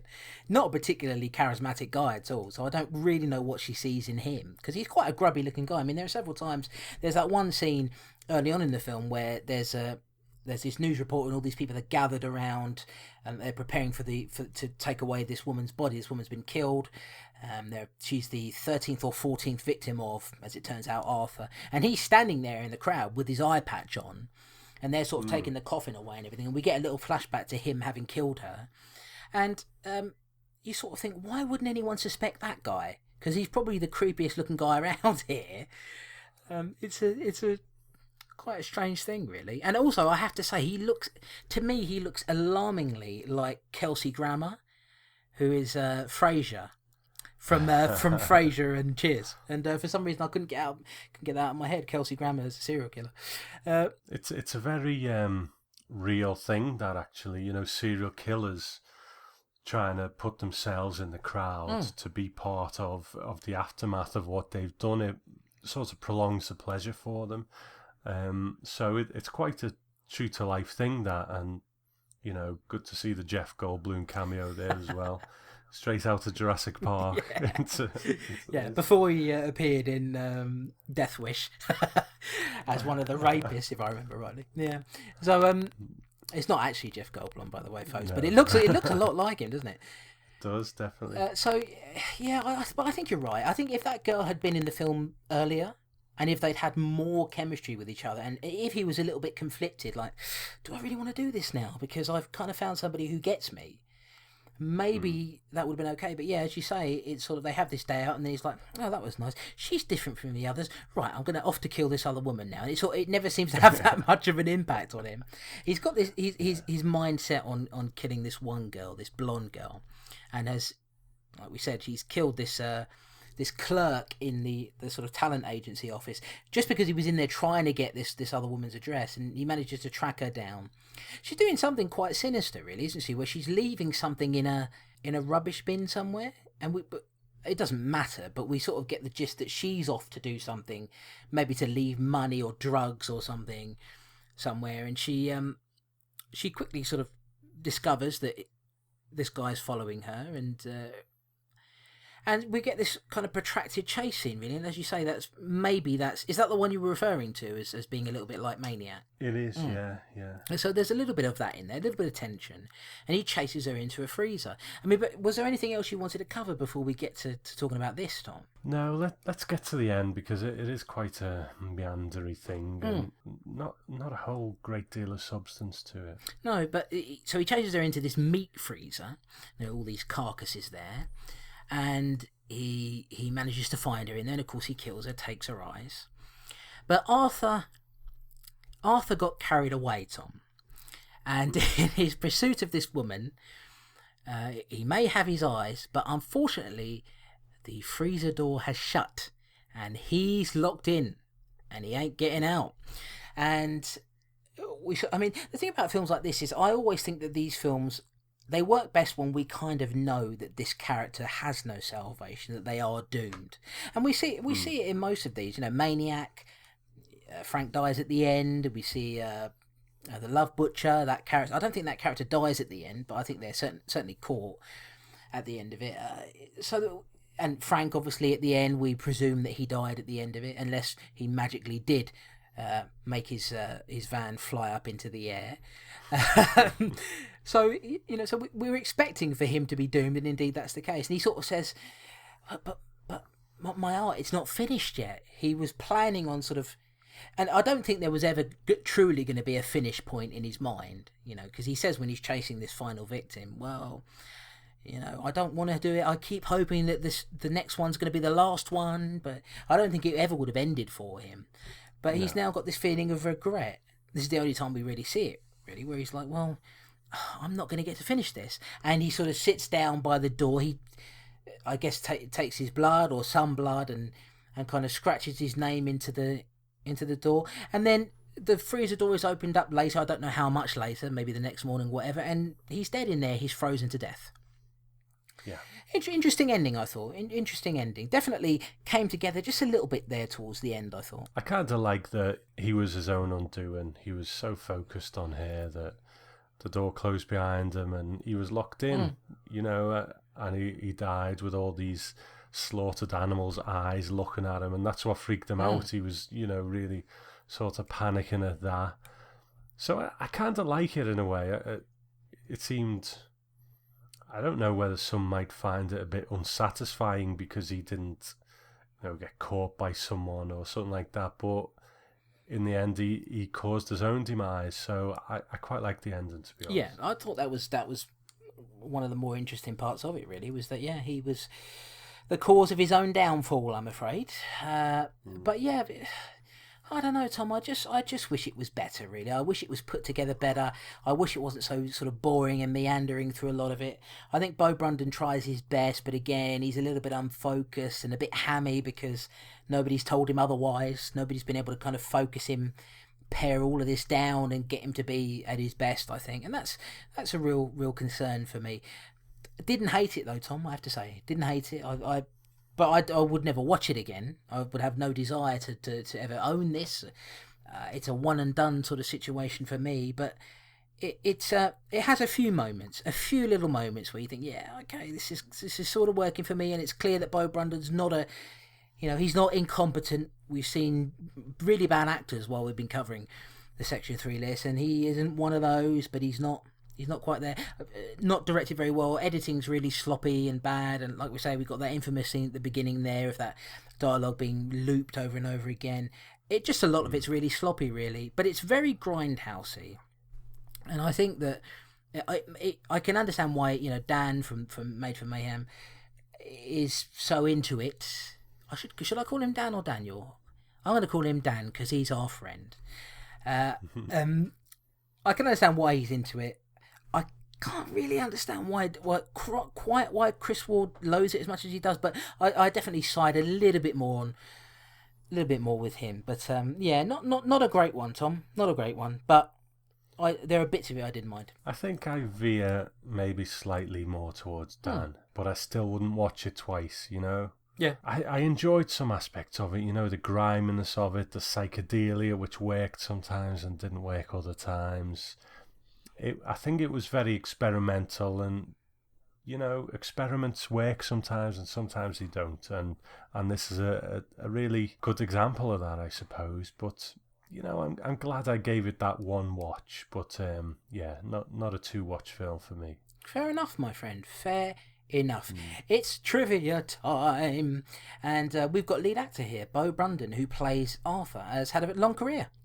Beginning in the early 70s. This was the Swedish actor's third film, and he would go on to have a surprising amount of work in America. He appeared on TV shows like Hawaii Five-0, Wonder Woman, and The Greatest American Hero. Who could it be, Tom? Believe it or not, it's just me. And even starred in the Robert Redford film The Great Waldo Pepper in 1975. Now, a little bit early on, you sort of made it sound like you knew who Bo Brundon was. Only from reading his IMDb thing. Right. I thought maybe you'd seen him in more stuff, because I don't think I ever have, not knowingly anyway. No, but clearly somewhat of an accomplished actor, really, and I think there are moments in here where you're like, okay, this guy knows what he's doing. He's not just somebody they've pulled off of the street, Director Kent Bateman did not go on to make any more horror films, but he did continue directing. Perhaps most notably, Bateman is the father of comedic actor Jason Bateman, as well as TV movie hero Justine Bateman.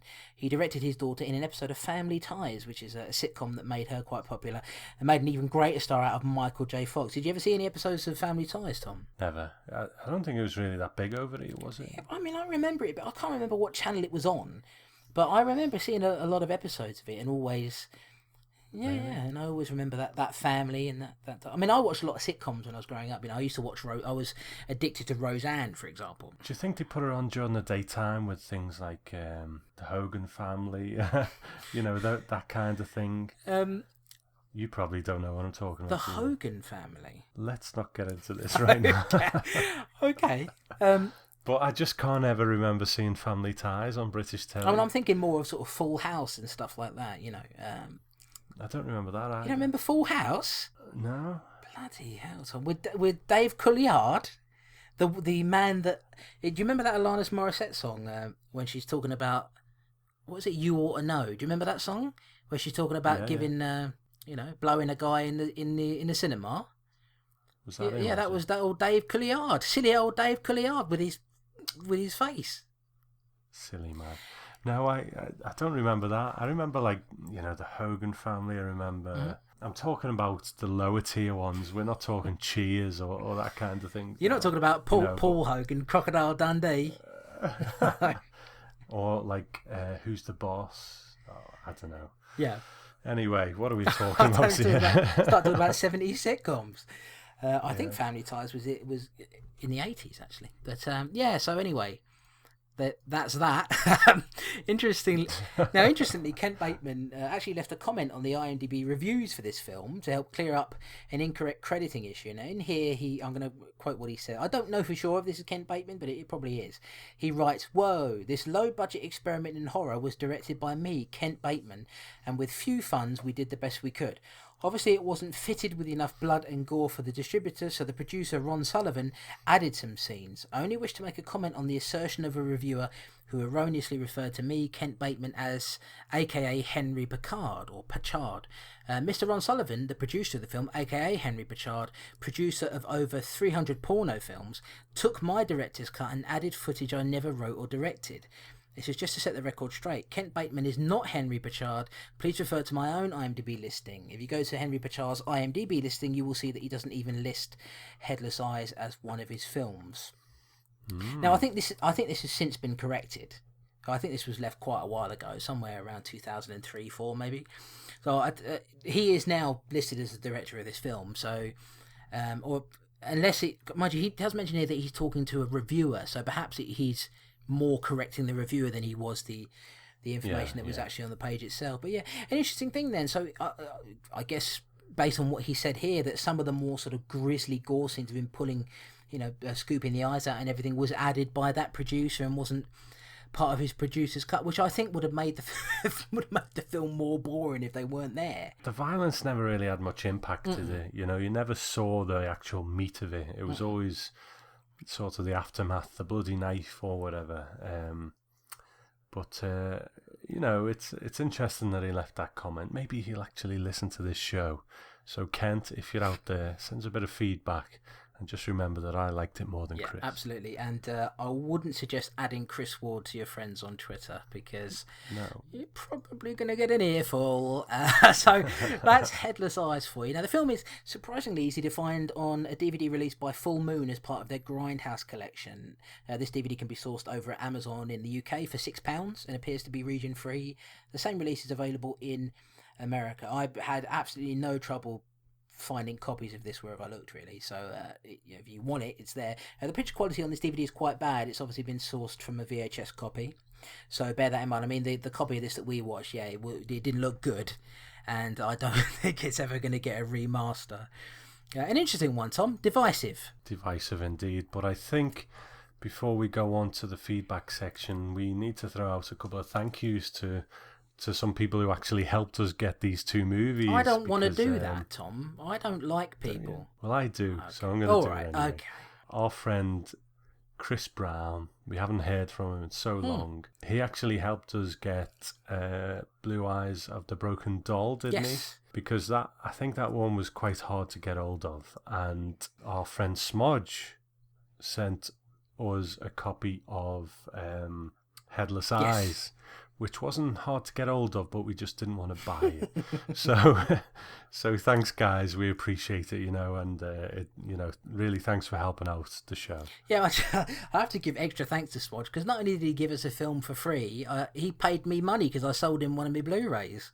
So there you go. He's contributed to the show twice. So thank you, Smodge. And of course, thank you, Chris Brown. We always, if we're struggling a bit, we always go to Chris because he's a very knowledgeable man.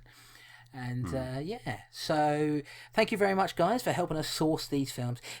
Unfortunately, we've been in obscure territory for a while, haven't we, really, Tom? We haven't, it's been a while since we've touched on a couple of really big popular ones, and they can be hard to get hold of. I think we're kind of in the second phase of the Strange and Deadly show now, and we maybe went to more of the non-obscure ones in the first half than we do in the second half. I think it's only going to get more obscure from here, so we might have set ourselves up for a bit of a rough ride trying to get hold of some of them. Well, there's a few popular ones, but not many. It really is, obscure territory for a lot of it. Okay, Tom, I think it is now time. That's me doing a drum roll. For some boom, boom, bing, bing, bing, bang, bong, bong, bong feedback.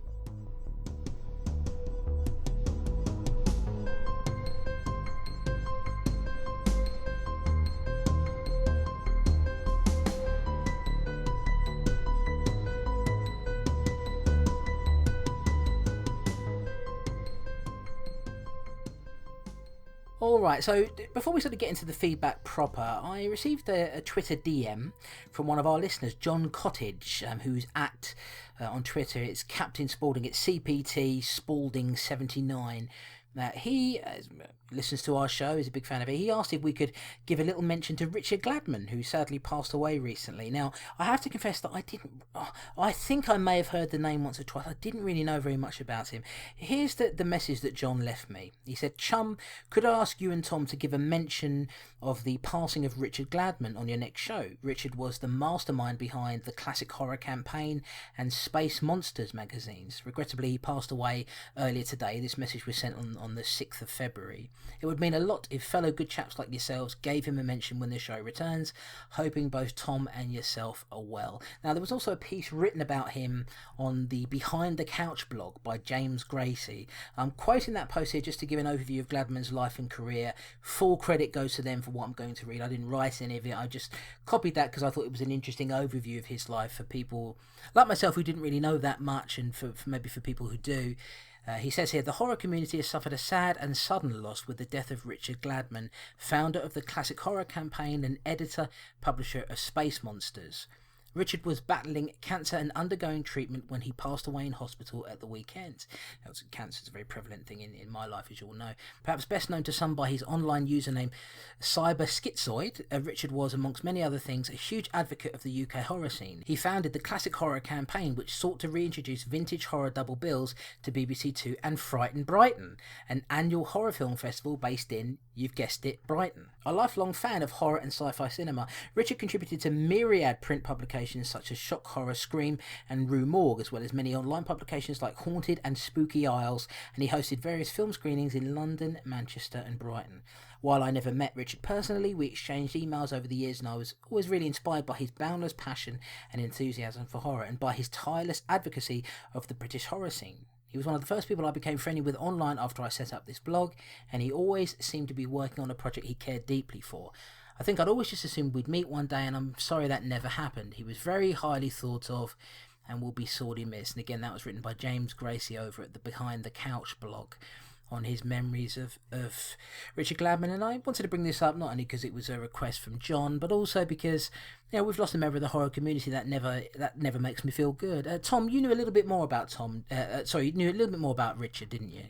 When we first, we met on Twitter years ago now. Yeah. And I feel it was a bit different then. There seemed to be a bit of a swell of people who were just discovering it, and it hadn't been so latched onto by the corporations and the people just trying to pimp stuff.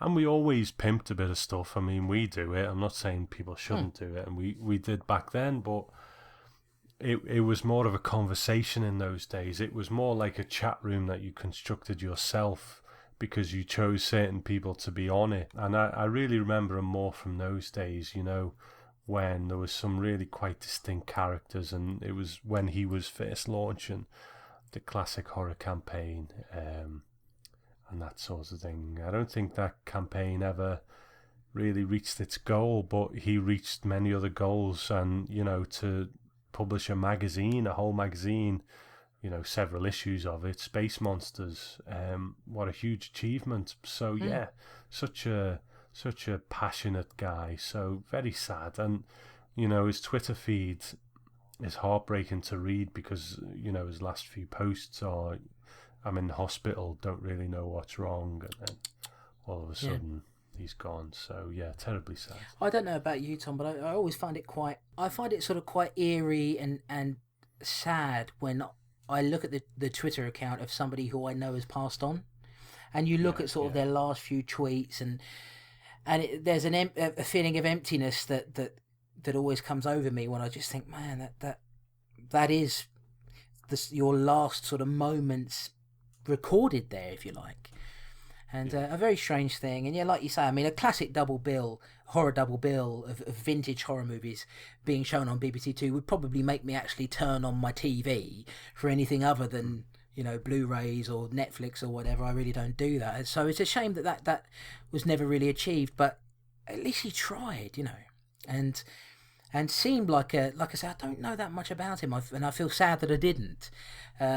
Because I think that he was doing some very good work, and it's a damn shame that he went. And rest in peace, Richard. And we wanted to give a little shout out to him. And I do also have to say that I agree with you. There seemed to be a bit more camaraderie on Twitter back then, and whereas now I just see a lot of people writing things just to get a rise out of others, as opposed to when you and I was first chatting on Twitter, which must have been in 2007, maybe somewhere around there.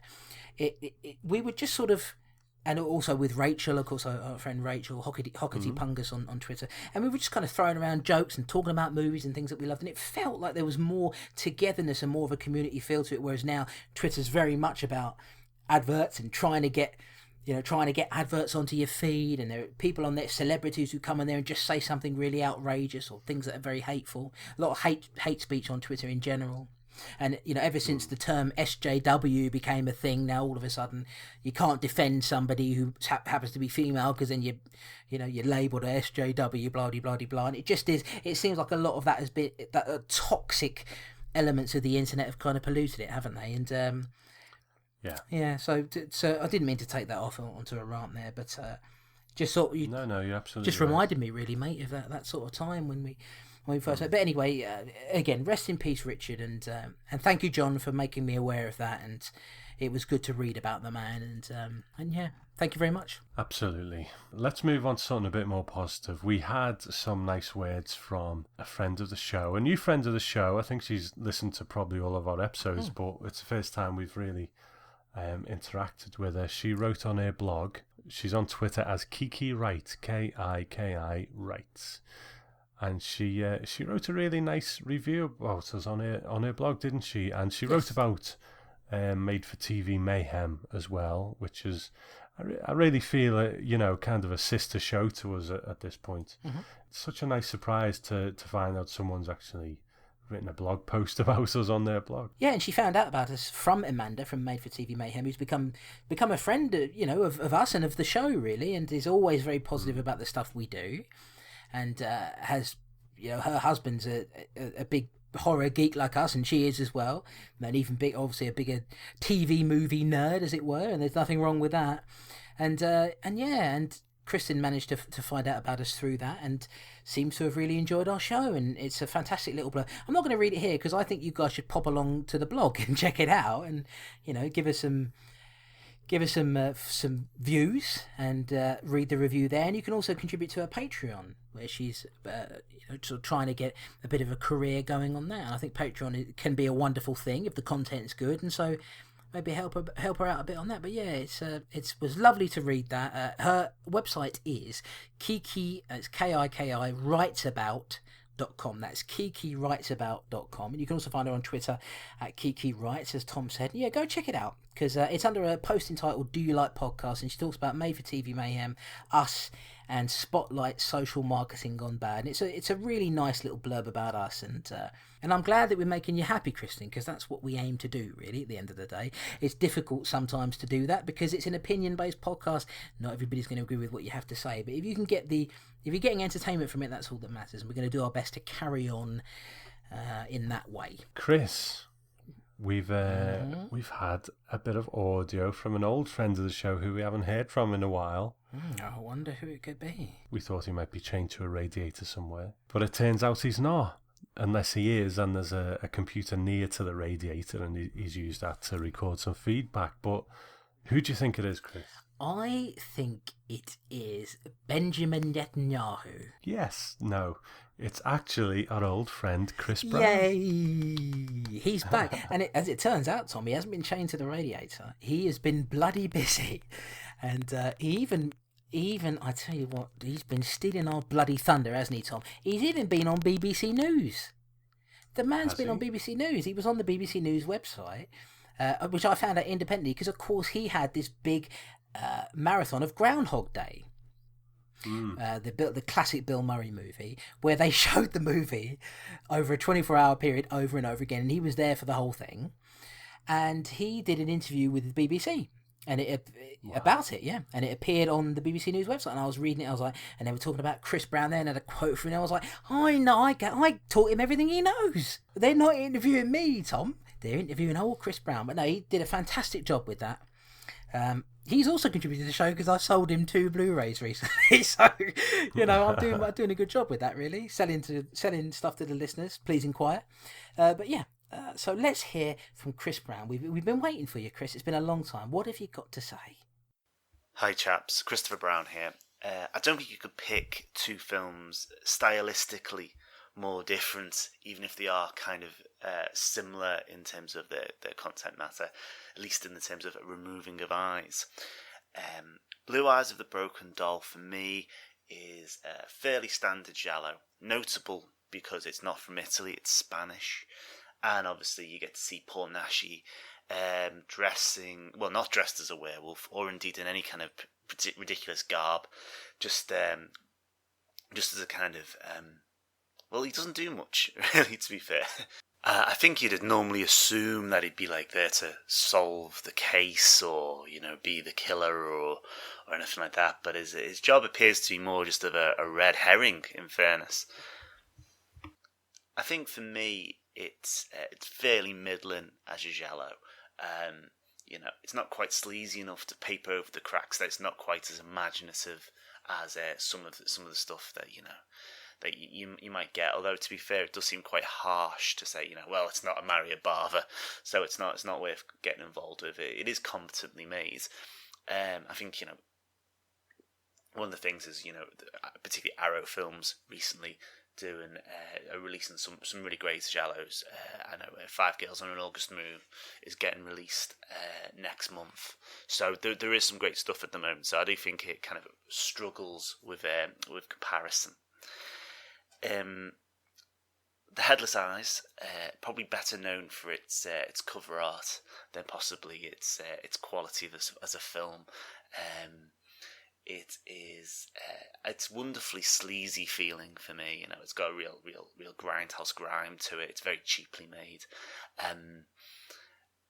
It's not very flashy in terms of its direction, and the acting's a little wayward. Although you do get to see some lovely shots of New York streets, and I really enjoyed the shot that's done by newsreel footage about the halfway 30-minute mark, say. Which really does kind of add to that kind of grimy grindhouse feel, but very much a build it up and knock it out cheap kind of movie, if I'm being honest. Still though, both of them for me relatively entertaining. Okay, as I said, it's interesting when you kind of throw 2 films together that are so polar apart, despite the fact obviously they're both horror, but if I was to pick one, probably go for the giallo, if I'm being honest. So, thanks very much. Really enjoying the podcast at the moment. So, it's been a while since I've contributed any feedback, but I am listening along. I'm watching along when I can. So, speak soon. Take care. Goodbye. All right, Chris, thank you very much. It's lovely to hear your dulcet tones once again. So yeah, he mentioned there that I mean, he's watched a lot of these kinds of movies. He's into, I think he's into gialli as much as we are, really, and I certainly am a big fan of them. He mentions that Blue Eyes was a fairly standard giallo, notable because it comes from Spain and not Italy, and we brought that up before. I'd like to know, sort of roughly how many of those were made, how many of them are notable. I've got such a bad memory that I can't really seem to pull any more out of my memory, to be honest. Can't seem to really think of any more, but there must be more notable ones out there. You tend to, when you think of the giallo, you tend to think of Italy, don't you? You do, yeah. So he considered, as he says in the clip, he considered Nashi to be more of a red herring than anything else. I think you sort of disagreed with that a little bit, didn't you? You kind of thought that he was more of a hero figure. I didn't find Nash, I have to say, I didn't find his character particularly likeable. I know what you mean. I didn't dislike him, but he just had that whole sort of swagger about him, didn't he? Like, check me out, you know. But I mean, he almost, he looks like he's on the verge of raping the nurse, Michelle, and then he sort of pulls himself away. So I think that, obviously there was a darker side to him. Now, he said that he enjoyed the wonderfully sleazy feeling of Headless Eyes, and I think maybe that's something that you and him, and I think he said there he's going to pick Blue Eyes of the Broken Doll of the two of them, which would obviously be my pick as well. Yeah, interesting. Thanks a lot, Chris, for sending in your audio as well, and I hope you are more of a regular contributor again. I hope it's, life is not too busy for you, but he's accomplishing good things, that man. Good things. Yeah, definitely. Good thing. With the small cinema in Liverpool. Yeah, accomplishing good things for cinema, I think. All right, Tom, we got an email from old Smodgy Boy. Shall I read this one? Please do. Okay, he says, "Hi guys, I watched Headless Eyes back in January, and what I remember about it a month or so later is not so much. I can see that, to be honest. The release I saw was Full Moon's Grindhouse Collection DVD, which was clearly ripped from an old VHS. There's even a warning before the movie begins, warning the viewer it looks shit because of this. I found the film to be an overall dull affair and nearly fell asleep halfway through it. There are just so many bad things about it, and it doesn't really have many redeeming features. A few things of note are the repeated looping of the dialogue of my eyes, when Arthur falls down the fire escape that seemed to go on forever, and the abrupt ending, like they had to finish it because they ran out of ideas and or money. Overall, that's 80 minutes of my life that I'll never get back. I hope you enjoyed it more than I did." Well, I think we did, Smodge, because we didn't have to buy it and you did. Exactly. But we appreciate it. We didn't lose anything except time. But no, thank you, Smodge, for sending the film in, and I bet you whacked it straight up on eBay after you watched it, Which, to be fair, is something that we've done several times in the past, so yeah. And actually, I should say, Tom, you've had to sort of bear the burden of buying the DVDs, because I don't. When I bought a gaming PC, most modern PCs now don't come with an optical disc drive anymore. So because optical media is considered, I guess, by system builders to be outdated. So I can't rip stuff anymore. When I, if I need to share it with Tom. But so Tom's been sort of taking the burden of that a little bit, haven't you? Yes, but what are you going to do? We have to get the show out to the listeners, so I will bear that burden. You're taking one for the team, dear boy. Right, we've got an email from Amanda at Made for TV Mehem. She says, "Hi guys, so glad you are back, and I hope you're having a good 2016. This double feature was, well, interesting to say the least. Since I think Headless Eyes will be uniformly lambasted, I'll start with that one and get it out of the way. I saw about half of Headless Eyes several years ago, and that should have been the first clue. I'm pretty sure I fell asleep to escape it, and if memory serves, it was a solid nap. Still, I was happy to revisit and reevaluate it. It's pretty much as I remembered, tedious to the extreme, but I made it out alive, and this time I did find it a bit more interesting. The murder on the rooftop was well done, and I was struck with how much the film felt like Maniac's poverty-stricken predecessor. Like Maniac's Frank Zito, this was a movie about a very unlikable guy removing body parts from a mostly female pool of victims. I'm comparing this to The Scalpings. While also trying to show the killer has a human side through a mostly unrealised relationship with a pretty female who would probably never be interested in the killer in the first place. But in the end, whoever that one-eyed guy was, he was just kind of an arsehole, and honestly deserved to get his eye poked out after terrorising that poor woman in awesome 70s lingerie. I also loved how composed he was when he climbed the fire escape with one eye dangling out of his head. That's a professional. In the end, though, writer-director Kent Bateman's best production has to be his son Jason. I will always love him for that. Blue Eyes of the Broken Doll was a lot better in comparison and generally a pretty solid giallo, although not a great one. This was only my second Paul Naschy flick, and my first excursion had been rather mediocre, so I was pretty satisfied with all of the weird psychosexual happenings, chicks in far-out 70s wear, and gorgeous locations. I really like the actresses playing the sisters, but am I the only one who thought the name Claude was a play on Claude? Clawed, she means, referring to her hand. And is it bad that it made me laugh? No, I don't think it's that bad. We all got to have a laugh at a gammy hand now and again, dear. Also, I love the killer's reveal and tragic ending. I tend to have soft spots for movies that have killers who act out because they are grief-stricken. Not that I commit murder or anything, but I relate to those characters in some strange way. That's probably better left for my next therapy session. I thought Blue Eyes might actually make a weird but interesting pairing with Graduation Day, as they have similar endings. Killer keeping the victim's body stashed away while committing mayhem. And my friends, that's how you pull a lot of shit out of thin air. Really looking forward to a new show. I'm going through hardcore withdrawals. The only upshots of these breaks is that it means you'll be recording the show for a little longer. I'll take it. Take care, Amanda. Well, thank you very much, Amanda. And Amanda really helped me out recently for the Twilight Zone podcast. And I thanked her on that, but I'll thank her on this as well. So appreciate it. And yes, some good feedback there. Yeah, very enthusiastic about this show for some reason. And we always love to hear from you. And yeah, I mean, you sort of summed up a lot of our thoughts, really, I think, quite well. I think we sort of agree with all of that. So yeah, thank you, Amanda. And I have to get back to Amanda because her and her wonderful co-hosts on the Made for TV Mayhem podcast gave me some recommendations for TV movies that I might like. And I need to sort of get back to that and get back to them and thank them for that. So that's that. Thank you again, Amanda. Right, Tom, we've got some audio from Mr. Chris Ward, and this time Myron Schmidt.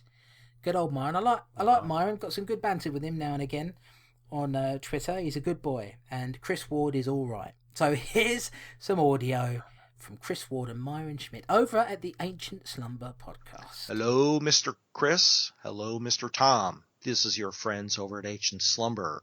I am Myron, sitting here with my friend Chris. Hello. And I thought we would offer a little audio feedback on the two movies you're covering in this show. Chris, why don't we start with The Headless Eyes? It was shit. Utter shit. Why in the hell did I even watch this? Matter of fact, I only made it through 20 minutes. I have no words. I fell asleep. I thought this film was absolute garbage, and I've got a shelf full of all manner of low-rent grindhouse nonsense here, and this is probably one of the worst I've seen. My eyes! My eyes! Hour and a half of my eyes! My eyes! There was a scene that seemed to go on forever with this. Did he shout, my eyes, in it? No, but he was talking to this short black-haired girl, and oh my God, I turned it off after that. The only reason why this is on the Video Nasties list, Section 3, is because it was so bad. Well, no, it was on the list because, well, no, I don't even know why it was on this. Probably because of his eyes! His eyes! Although there is an interesting fact about this film is that it was written and directed by Jason Bateman's dad. And if you look on IMDb, there's an interesting email from Jason's dad.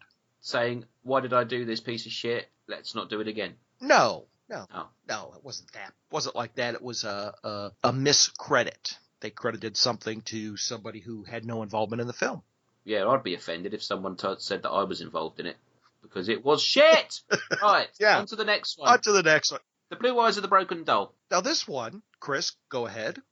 I didn't think it was shit. It wasn't great.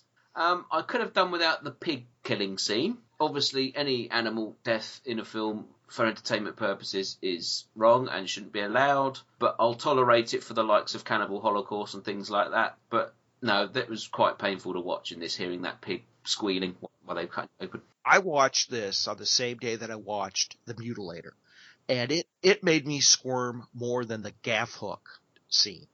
Yeah, it was more uncomfortable than a hook through the vag. It was, absolutely. Mm. But it wasn't a horrible film. Matter of fact, there were parts that I really enjoyed. Yeah, once it kicked into gear, it wasn't too bad. I enjoyed the almost the double twist at the end, if you will. Yeah. It was well done. It was... There was tits in it. There was a couple. It's not a nice even number, which always helps. But, you know, oh, God. Yeah, but, it was a giallo. It was fine. It didn't keep me guessing because I sort of knew where it was going to go. Didn't need the pig kill. Could have done without the pig kill. Which is probably the only reason it was on the list. Yes. And to be honest, I did kind of have an idea who was the killers, if you will. But it wasn't bad. I really enjoyed it, and I'm actually glad that I got to see that one. So thank you, Strange and Deadly, for recommending that one, or at least saying... But please don't make us watch shit like Headless Eyes. Oh, God, don't. Please don't. Just no. Just no. Ah, dear. Anyway, yeah, so thanks, Tom and Chris, for that. I do hope that at some point you do get around to doing Night of the Living Dead and Dawn of the Dead and The Werewolf Woman and all the decent films that are on this list, because I really wanted to kill someone after watching Headless Eyes. I have no words. So anyway, thanks for ruining an evening of my life with that drivel. Thanks for making me lose 20 minutes, but I did enjoy the other one, so keep up the good work. Thank you, Mr. Chris. Thank you, Mr. Tom. And goodbye. Goodbye. Bye. All right, lads. Now, Chris, he's a funny boy, isn't he, Chris Ward? He's a silly bugger.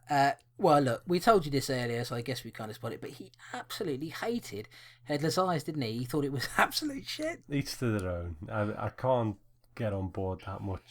I don't know. I don't think it's any worse than a lot of the things we maybe hold in a bit higher regard from the time, but, you know, that's fine. You know, if he hates it that much, I think it all comes from the gut at the end of the day. Yeah, so that's I agree. I mean, they liked Blue Eyes a lot more. They thought when it sort of kicked into gear, it wasn't bad at all. They agreed with us on the pig kill.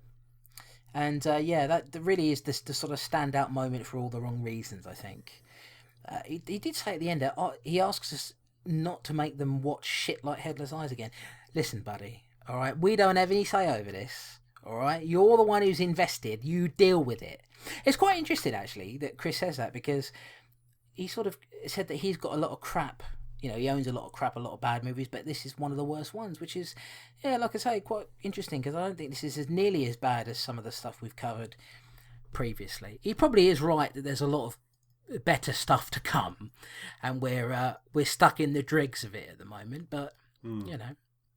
Anyway, thanks a lot, lads. Nice to hear you together. And do go check out the Ancient Slumber podcast to listen to these two buffoons talking to each other in a very lovable and interesting way. Chris, we've got feedback from a new feedbacker, which is always good. It's a chap by the name of Andrew Roberts, and he seems to really know his stuff, so let's have a listen to that. Hi guys, it's Andrew Roberts here, or Rackety Espress as I'm known on Twitter. So first and foremost, welcome back. It's great to hear from you both again after a long time.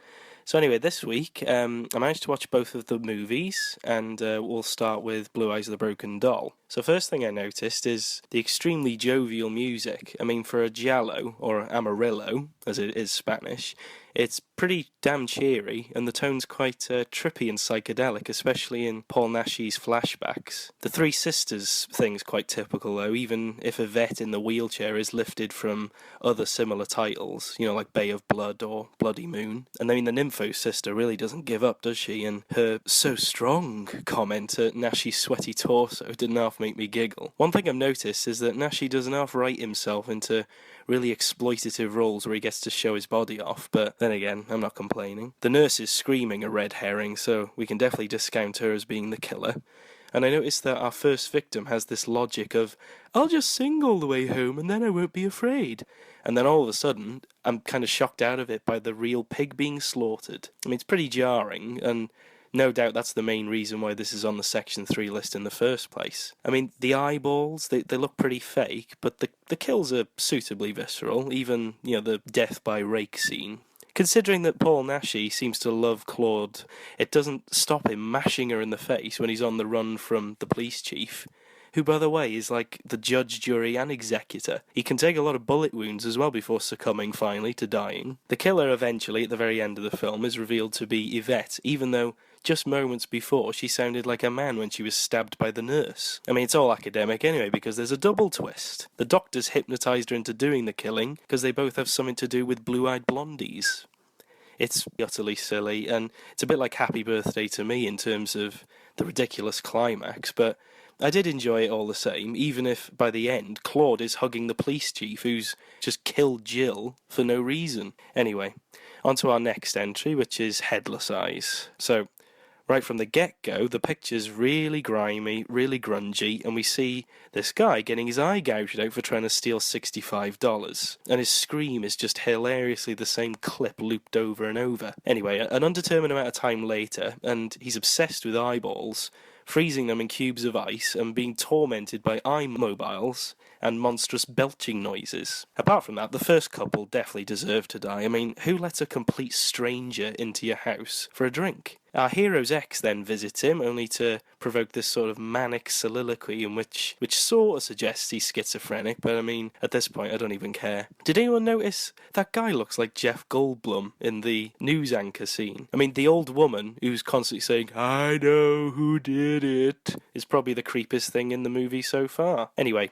he then stalks a model, waits for the elevator for the longest time ever, and then he kills a receptionist who isn't in sync with any of her dialogue. I mean, and apart from doing a crap drawing of a lighthouse and having the most unprofessional invitation ever, the student doesn't seem to have anything to do with the threadbare plot anyway. Anyway, Mal the artist has a Mosquito the rapist moment and tries some grave robbing. Anyway, we're getting close to the end now, thank God, and Mal tracks down the model from earlier, chases her into a meat freezer, and then performs the same eye gouging that we've already been bored by for the last 70-odd minutes. Only this time, he's locked himself in, and he freezes to death just like the eyes that he so carefully wants to preserve. I mean, thank God that the film was pretty short. I can safely say I think I enjoyed Blue Eyes of the Broken Doll a lot more. It was clearly the better of the two. I'd definitely rewatch that again just because it was really quite zany. I'll leave it there anyway, as I'm sure that you guys will have torn these films apart in the way that we all know and love. I can't wait for the next show, guys, so keep up the good work. So there you go. He seems to really know his stuff about, Charlie and Paul Naschy and that kind of thing, doesn't he? Yeah, I think he probably knows more than we do, really. It's, Probably. I think I don't know for sure. He may have written in before, but I don't think he's ever recorded. I'm not sure, to be honest. Do forgive me, Andrew. I've got a terrible memory, so sometimes I will forget. But certainly the first time he sent audio in, and yeah, he basically summed up both of the movies better than we did. He did it in 4 minutes, which is quite funny. We've been going on for bloody ages. But yeah, no, really interesting to hear your thoughts to it. I thought it was interesting that he seems to know the films of Paul Naschy obviously a lot better than we do. I thought it was interesting that he compared the end of it to the conclusion of Happy Birthday to Me, which had a similarly wacky conclusion, didn't it? Definitely. There's definitely a bunch of weird wacko, but I tend to think that the twist at the end of Happy Birthday to Me is ridiculous, and this is still ridiculous, but less so, I think. That one really did just go absolutely nuts at the end of it. But yeah, Andrew also said in the email that he sent to us, he says another little thing. He says, "Chris, you always mention that you hate your voice and that Tom has the better voice. I dislike hearing my voice too, and I'm quite conscious of it. But anyway, I wanted to say that I actually love hearing your voice. It's a real joy to listen to. So don't be hard on yourself." What a nice man. Lovely for saying those things. Absolutely. Yeah, and thank you very much, Andrew. I really appreciate that. The thing that you have to understand, there's a piece of iTunes feedback that got left for us by somebody where they referred to me as an egotist, which is one of the reasons why I guess Tom and I have never really said it on the show before. It's one of the reasons why we were calling ourselves the Egotist and the Mumbling Bore before, because we were making we were trying to own that instead of rebel against it. We're going to own it. The thing about it is, if only you knew how much I hate myself a lot of the time, and Gore Blimey knows because we've had conversations about it. Tom knows that almost every time I finish a show, I say that I'm awful on it. The only time I've ever been called egotistical in my life is in that piece of iTunes feedback. So there is that, and I'm only bringing that up just to say that I struggle with confidence in a lot of different ways. I'm being honest with you, and that is one aspect of it that I do struggle with, is the fact that Tom has a fantastic podcasting voice.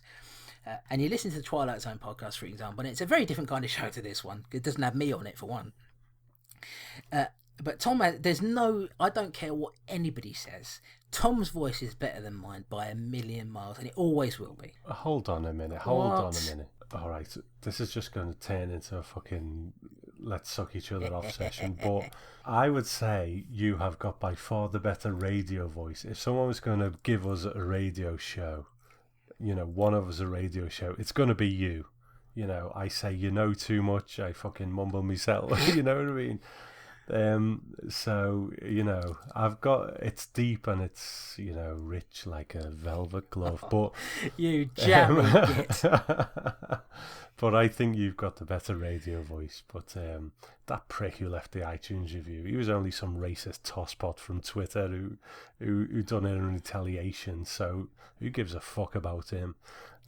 So don't be too hard on yourself. No, that latter bit that you said is true. The thing is, I always think that I say, if you sit on a whoopee cushion and that noise that comes out of it, I always think I sound a bit like that. But you do tend to be, unless you've got like a superb radio voice and you're really well trained for it, you do tend to be a bit self-conscious about your voice. Certainly when because obviously Tom and I share the editing duties. So Tom does one episode, I do another. And whenever I listen to my voice, I'm cringing for a lot of it. And also I notice all those mistakes that you mentioned there, saying, and all the rest of it. I absolutely can't stand it. But we're flawed, aren't we? We're all flawed people at the end of the day. I happen to think that at least when we sort of come together in this, and not come together in a sucking each other off kind of way, Tom. when we come together, you're a filthy man, I tell you. You're lucky you've got me on here, pure Christian man. Oh, all right, maybe not. But no, when we sort of come together and do this show together, I do feel that the two blend together quite well. You wouldn't have thought so, but it has worked. It has worked out really well. So.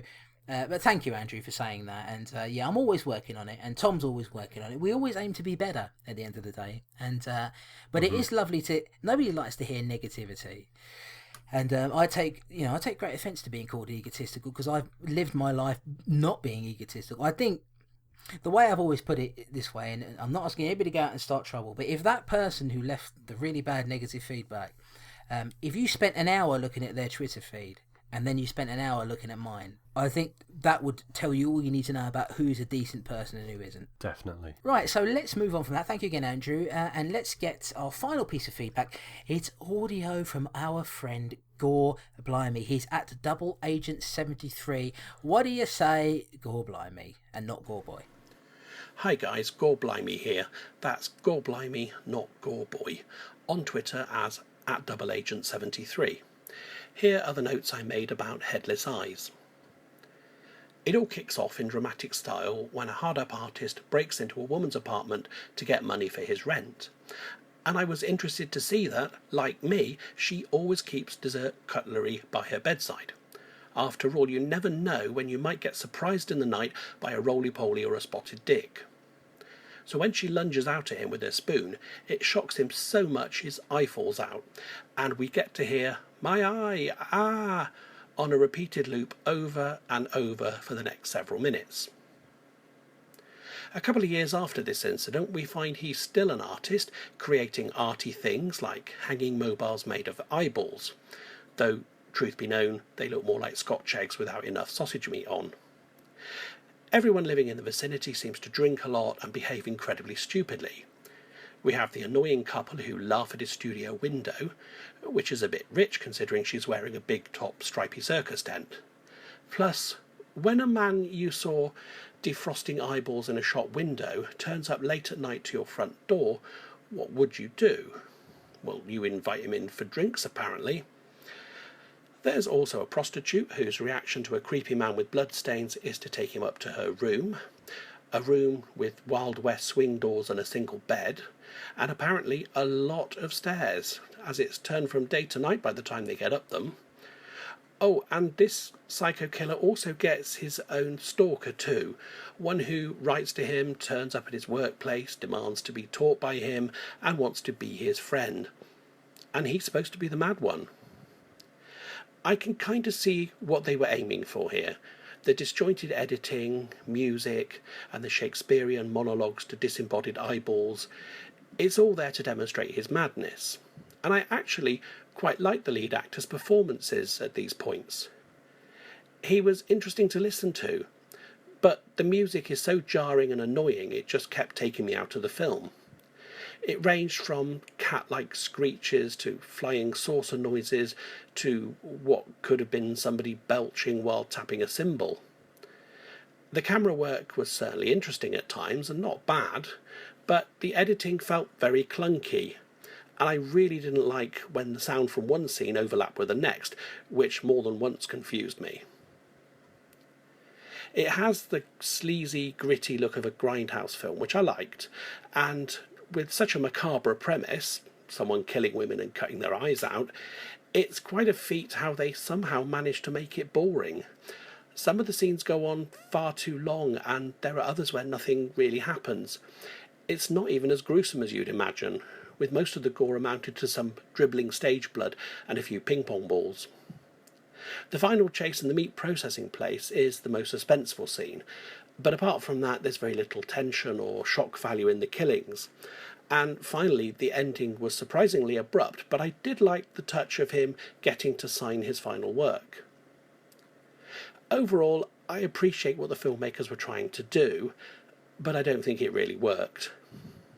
I didn't have any interest in the victims, or the killer and his motives, and the editing, music, the script and some of the acting made it hard for me to engage with it. Having said all that, at least they didn't pin down and kill any animals on camera for cheap entertainment, unlike the other film, which is why I turned that one off halfway through. Anyway, it's good to hear you'll be coming at me through my car speakers again after your break, and I shall look forward to listening to you as always. All right, Gore, thank you very much, as always, for your message. He was delighted to see that people other than himself keep dessert cutlery by their bedsides.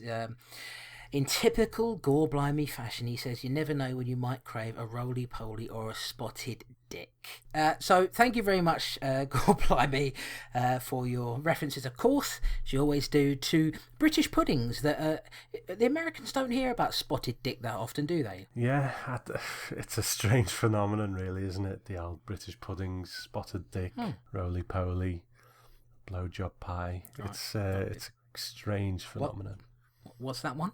The last spotted dick? No, the last one you said. What was that? I can't remember, but it is a strange phenomenon. Sounded interesting. I was just asking. He saw what they were going for with the arty feel portraying Arthur's madness, and we sort of brought up the driller killer there. I think there are similarities there, where it's a little bit unhinged in the way it's shot sometimes. I mean, we're responding to stuff that you've already heard, so it's quite difficult to he sort of summed it all up. He did say that the final chase in the meat freezer is the most suspenseful in a film without much suspense. I have to agree with that. I do think that, and you mentioned there as well, that whole final chase sequence is the only time that I felt maybe a little bit of tension there. It found its feet and then it ended, I suppose. Yeah, and then it ended very abruptly. And his final point here, and I sort of spoiled it earlier really, but he was very offended by the pig slaughter scene in the movie, and he never finished. We're talking about Blue Eyes of the Broken Doll for that. He ended up turning off the movie immediately after, so he never actually saw. I think that was it. I think that just put him off the movie, and I understand it. I completely understand it. He's a big animal guy, and it comes out of the blue. And if you're not, I mean, like I say, I expected it because of what he said about it on Twitter. If he hadn't done that, I wouldn't even have known. And I think that coming out of the blue, it is a shocker, and a bad decision, I think. So I can understand why he didn't do that. But it is one of those things. Unfortunately, we're going to go back to the cannibal movies again in the future, and I'm not sure when. But certainly, I think within the next few episodes, possibly. Not quite sure, but so there's always that risk, unfortunately. But you don't expect it with this kind of movie, do you? No, but you know what? Much respect to Gore Blimey. So many people moan about stuff, and then continue to watch it, and then continue to watch it, and then you know, he said, right, this offends me, so I'm not going to watch it anymore. Yeah. So I've got a lot of respect. Fair enough. That. And I'll say it before, say it again. I don't believe that animals need to be killed for shock value in any movie, and I include even the classic ones, Cannibal Holocaust. Don't agree. Can it be shocking? Sure, but you can shock people in other ways. So that's that. Thank you very much, Gore, and well, at least you got to see Headless Eyes, and seemed like you sort of quite enjoyed bits and pieces of it. So that's it from Mr. Gore Blimey, and that is the end of the show, Tom. It's going to be a long one, but hey, look, this is the first time that we've done a show since December. So we're giving you a longer one, and then we're going to try and sort of pare it down a bit in future episodes, I think. Before we go, I want to say thank you to Danny Davies for supplying us with our awesome intro and outro music. You can find him at the Danny Davies. It's DAVIES.co.uk, where you can view and purchase his artwork. Does a lot of very creepy artwork. I've follow him on Instagram, of course. He's a good guy. We've known him for quite a while now, and really paints some extremely disturbing stuff, and I find it quite interesting. So, and it also doesn't just do disturbing stuff, but has this sort of very interesting artistic style that you can go and check out at that website, thedannydavies.co.uk. And thanks also to Dark Ink 1 for providing us with our artwork and the graphic work he does for Gentleman's Grindhouse Records. He can be found at darkink1.com. Ink is INC, darkink1.com, where you can also view his artwork and purchase t-shirts and other such goodies. We haven't been crediting these guys for what they contributed to our show. We have done it before, of course, but we're now going to do that in every show we do, just to give them thanks, because the intro and outro music that you hear is from Danny, and the artwork on the podcast, and a lot of the artwork on Gentleman's Grindhouse Records is done by Dark Ink 1. Those two guys deserve to be credited from now on. The website it would just be some amateur looking piece of crap if it wasn't for Dark Ink 1. And it looks great, to be honest, compared to a lot of other ones I see. And Danny, his artwork, it's been really interesting keeping track on it as he's started doing more and more and developing, and it's really got that kind of Clive Barker-ish vibe to it. I think Clive Barker is a big influence on him, so I really like it. I'm gonna buy a Danny Davis bit of art, I think, for the studio here at the Strange and Deadly Cinema. Absolutely. So then we can sit there and wank off in the cinema while we look at Danny Davis's artwork. We'll get it laminated. Yeah, absolutely. Stain resistant. But no, thank you, Danny. And he always posts funny pictures of his face. So if you want to look at those as well. It's funny because he paints this quite disturbing dark stuff, but he's a really funny guy. And, very jovial bloke. So, yeah. Thanks, guys. That's it, Tom. Now, why don't you tell us about the double bill for the next episode when we return in a fortnight? What have we got for the listeners out there? Okay, it's a bit of a home invasion, rape, revenge double bill. Two films that I've never seen. Have you seen these two? I don't think so. Oh, now, House by the Lake.